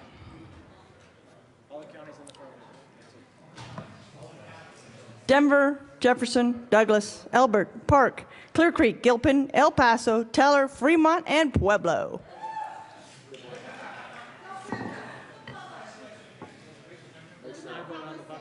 I'd like an aye vote on the Buck Amendment. Representative Janal.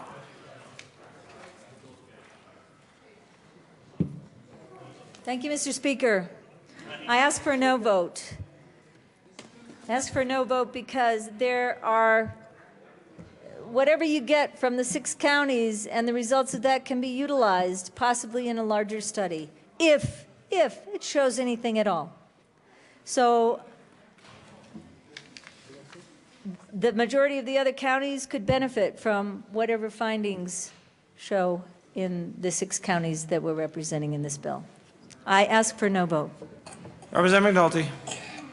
Thank you, Mr. Speaker. Representative Janal, I appreciate your comments, but they directly contradict your testimony in committee where you said that the information that would be received was necessary because studies in other parts of Colorado could not translate to the area that was the subject of your study, and now you're telling us that we don't need to include any of these other places because the information that would be received as a part of your public opinion survey can be directly translated to other parts of Colorado. I don't know which direction you're going with this, but at every point it seems like there's some contradictory statement to something else that was either offered by you or the proponents or others involved in this process. And it's incredibly disconcerting about this bill. It's incredibly disconcerting about this process. So if there is going to be a study, Representative Buck has offered an alternative here, and perhaps we'll take her up on it. Any further discussion? Representative Lawrence. Thank you, Mr. Speaker, and I rise in support of this Cow amendment.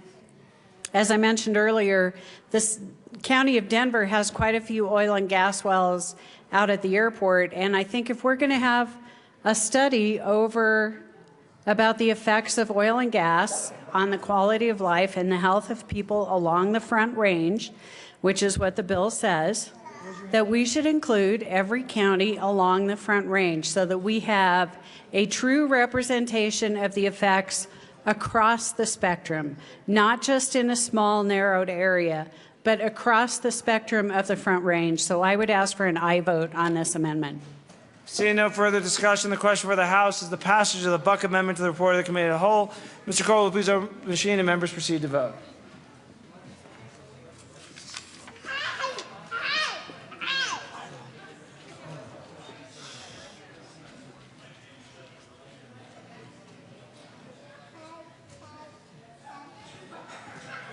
Representatives Buckner, Lee, and Rankin.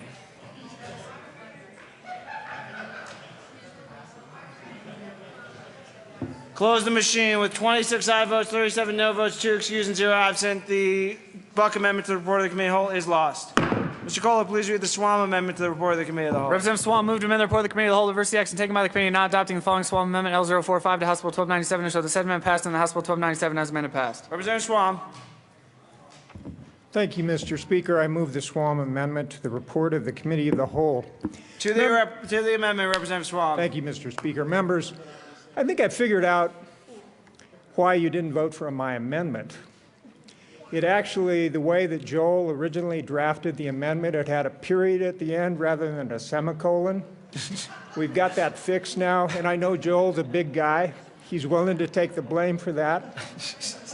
No, Joel's great, but with all the crazy things we were doing. But members, you know, I think this is a common sense amendment. It simply says that if the phase 1 study doesn't show any areas of concern, then that's the end of the study.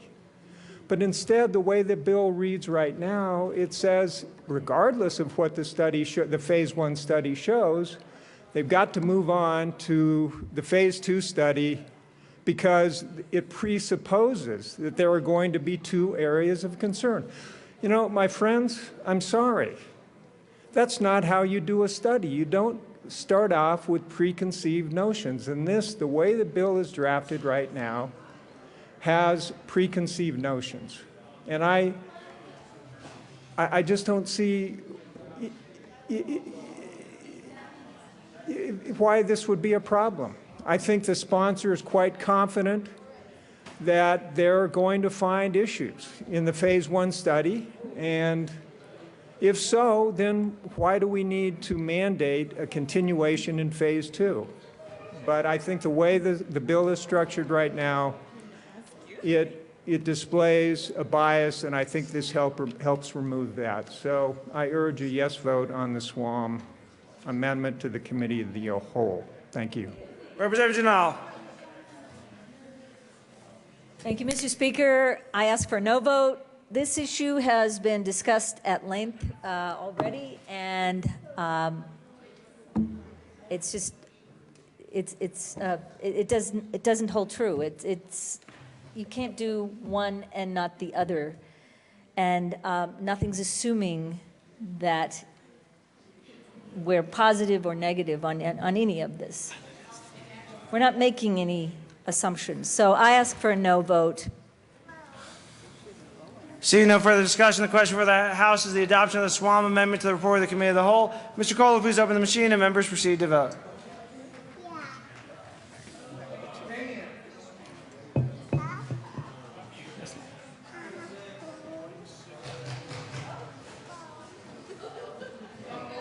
Representative Pabon and Kraft-Tharp. Close the machine with 27 aye votes, 36 no votes, 2 excused, and 0 absent. The SWAM Amendment to the report of the Committee of the Whole is lost. Mr. Kohler, please read the final amendment, the Scott Amendment, to the report of the Committee of the Whole. Representative Scott moved to amend the report of the Committee of the Whole to reverse the action taken by the committee not adopting the following Scott Amendment L031 to House Bill 1297 show the said amendment passed and the House Bill 1297 as amended passed. Representative Scott. Thank you, Mr. Speaker. I move the Scott Amendment to the Committee of the Whole. To the amendment. Committee of the Whole. Did you get that? Thank you, Mr. Speaker. Members, this goes right to the heart of the entire issue that we've dealt with tonight. If we're talking about a health study, if we're talking about a quality of life study, you can't just measure air quality and say, well, that must be your quality of life. You have to look at every facet of that person's quality of life. Where they live, what they do, what they drive, where they work, where they go to dinner, which hospital they go to. There's a multitude of things that have to go in there. And the second part of what I would like to say about this amendment is that we've done this already. And I think that's going to be vetted out as this goes forward. EPA has done it. There have been studies by KOGA. They're done. And the BLM have done the studies. These studies are done. We don't need to waste the taxpayers' money on an additional study. I ask for an aye vote on the Scott Amendment to the Committee of the Whole. Representative Thank you very Janal. much.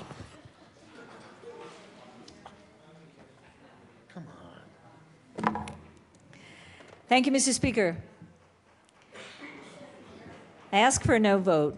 Quality of life and health are there. Health is a part of quality of life.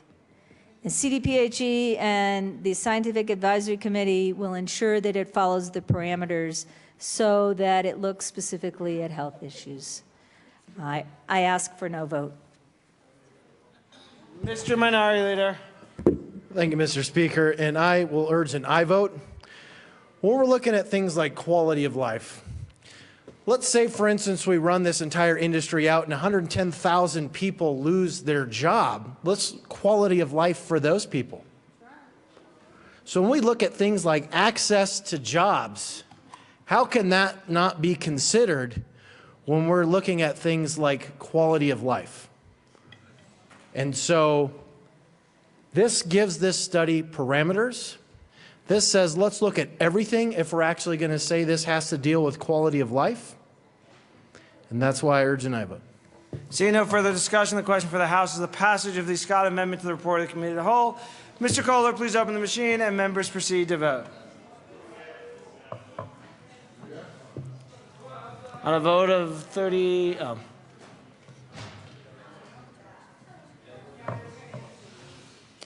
Representatives Becker, Giroux. Close the machine. On a vote of 26 aye votes, 37 no votes, 2 excused and 0 absent, the Scott Amendment to the report of the Committee of the Whole is lost.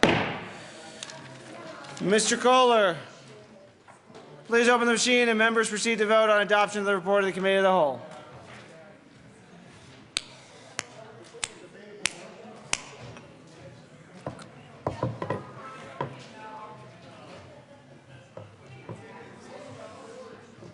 Representatives Kagan and Szabo. Close the machine. With 62 aye votes, 1 who doesn't believe we did what we did, 2 excused and 0 absent, the report of the Committee of the Whole is adopted. Who really wanted the Peach Bill to be debated? I can go on. I could be here all night. Announcements and introductions. Madam Majority Leader for an important announcement. Thank you, Mr. Speaker. Well, I've heard rumor that tomorrow is Cowboy Day. And being the person in charge of the dress code, I've been presented with a petition with a very large number of signatures requesting that you all be allowed to wear jeans. That would be optional. So this is my ruling on that. I think that's a great idea. I think we should all be allowed to wear jeans. But the price for doing that is right now, there will be a contribution bowl out, is to that be your first $10 contribution to the junior, what do you call that? Livestock. Yeah, the junior livestock auction for the next what do you call that? Next year? Thank you. It's very. No, it's not the it's state not fair. the state fair. It's the stock show. It's the stock show. It's the other thing. It's the stock show. Excuse me. So anyway, that's the price for wearing jeans tomorrow. Is a $10 contribution to. So $10 to wear jeans if you want to wear jeans. Mr. Minority Leader. Thank you, Mr. Speaker. I don't normally advocate for a tax, but when I do, I would think $10 for jeans so we can help the kids out with the livestock would be a good thing. So I would just like to remind members, please, it's not like super late, but if we can take our bill folders off of our filing cabinets so staff doesn't have to stay any later tonight, that would be very appreciated. So thank you. Other further announcements and introductions. Representative Duran. Thank you, Mr. Speaker. And I do just want to make sure everybody knows which bills will be heard in appropriations. So there have been a couple of additions. Senate Bill 92 by Representative Williams, House Bill 1357 by Representative Young, House Bill 1356 by Representative Foote, House Bill 1373 by Representative Lebsack, House Bill 1355 by Representative Kagan, House Bill 1368 by Representative May and Giroux, House Bill 1310 by Representative Janal, House Bill 1351 by Representative Nordberg and Ryden, House Bill 1361 by Representative McNulty, and House Bill 1358 by Representative Young. We'll see you early in the morning. Representative Giroux. Thank you, Mr. Speaker. Members on my side of the aisle here, the chair of the Joint Budget Committee just gave you the bills that will be up in appropriations. Those members on my side of the aisle that are in appropriations, basically what we've done today with this appropriations list is we've doubled the numbers of bills that are going to be heard in appropriations. You will need to be there at 7:30. And if you're wearing the same clothes tonight that you were wearing tomorrow morning, I will know. But the thing I'd like you to do is, normally the fiscal analyst on Joint Budget Committee gets 5 days to do a fiscal analysis of bills before they go to appropriations. And that's, number one, to do you the justice of truly analyzing those bills that are going to be here in appropriations so that you get that objective view, so that there's actually a double check on it. What's happening is all the bills that were heard in committee today are going to be heard tomorrow morning, which means that there's one particular bill, House Bill 1357, Representative Young's bill, that will be handed out tomorrow as you come into committee. Now, I've pulled my bill folders, so I'm ready to go. But what I'd like you to do is, not in an inappropriate way, but in a very respectful way, I'd like you to hug any Joint Budget Committee fiscal analyst that you find in the next 24 hours, because they've actually been asked to do something that is not normal. That's Representative Giroux. Yes, Mr. That is not actually true. I think I've been on the Joint Budget Committee longer than you.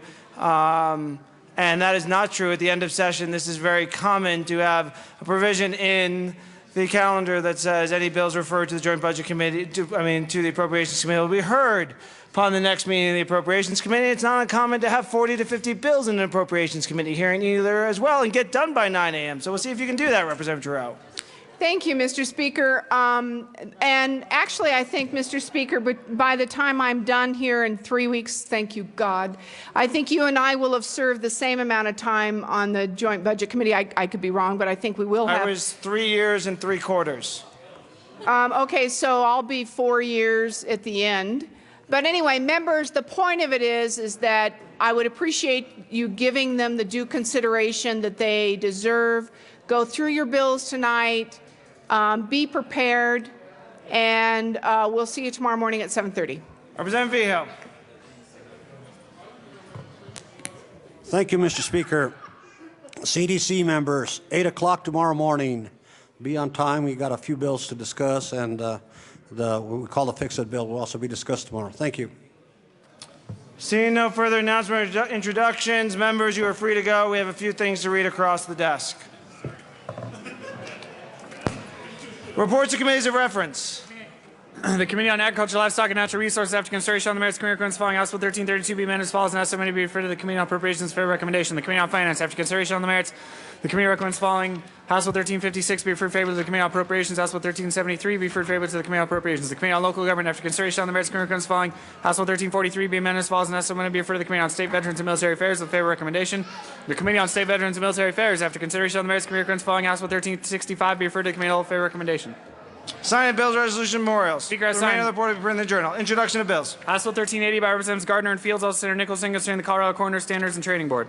House Bill 1380 assigned to the Committee on Health Insurance and Environment. House Bill 1381 by Representative Fields, also Senator Todd, concerning adoption of school closure plan as a requirement for closing a low-performing public school.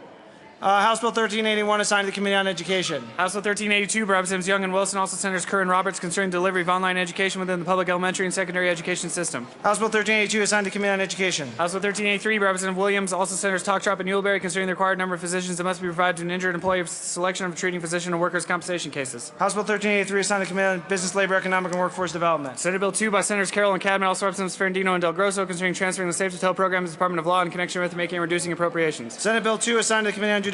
Senate Bill 87 by Senator Newellberry, also Representative Fields, concerning issuance of identification cards to people who are lawfully present in the United States but may have difficulty with certain documentary evidence in connection with making and reducing appropriations. Senate Bill 87 assigned to the Committee on State Veterans and Military Affairs. Senate Bill 127 by Senator Roberts, also Representative Dorr, concerning statewide radio communications in connection with directing the Department of Public Safety to perform communications needs assessment for recreating this consolidated communication system authorities new state and public safety communications subcommittee under the Homeland Security and All Hazards Senior Advisory Committee in the Division of Homeland Security and Emergency Management in that department making an appropriation. Senate Bill 127 assigned to the Committee on Judiciary. Senate Bill 144 by Senators Aguilar and Nicholson, also Representative Janal, concerning extending the Commission on Family Medicine support for the development of family medicine residency programs in underserved areas of the state in connection with making and reducing appropriations. Senate Bill 144 assigned to the Committee on Public Health Care and Human Services. Senate Bill 150 by Senators Todd and Zenzinger, also Representative Hamner, concerning the Colorado School Counselor Corps Grant Program in connection with making an appropriation. Senate Bill 150 assigned to the Committee on Education. Senate Bill 157 by Senators Carroll and Cabinet, also Representatives Wright and Nordberg, concerning the Commission of report by the Department of Military and Veterans Affairs that examines the comprehensive value of United States military activities centered in Colorado in connection with making and reducing appropriations.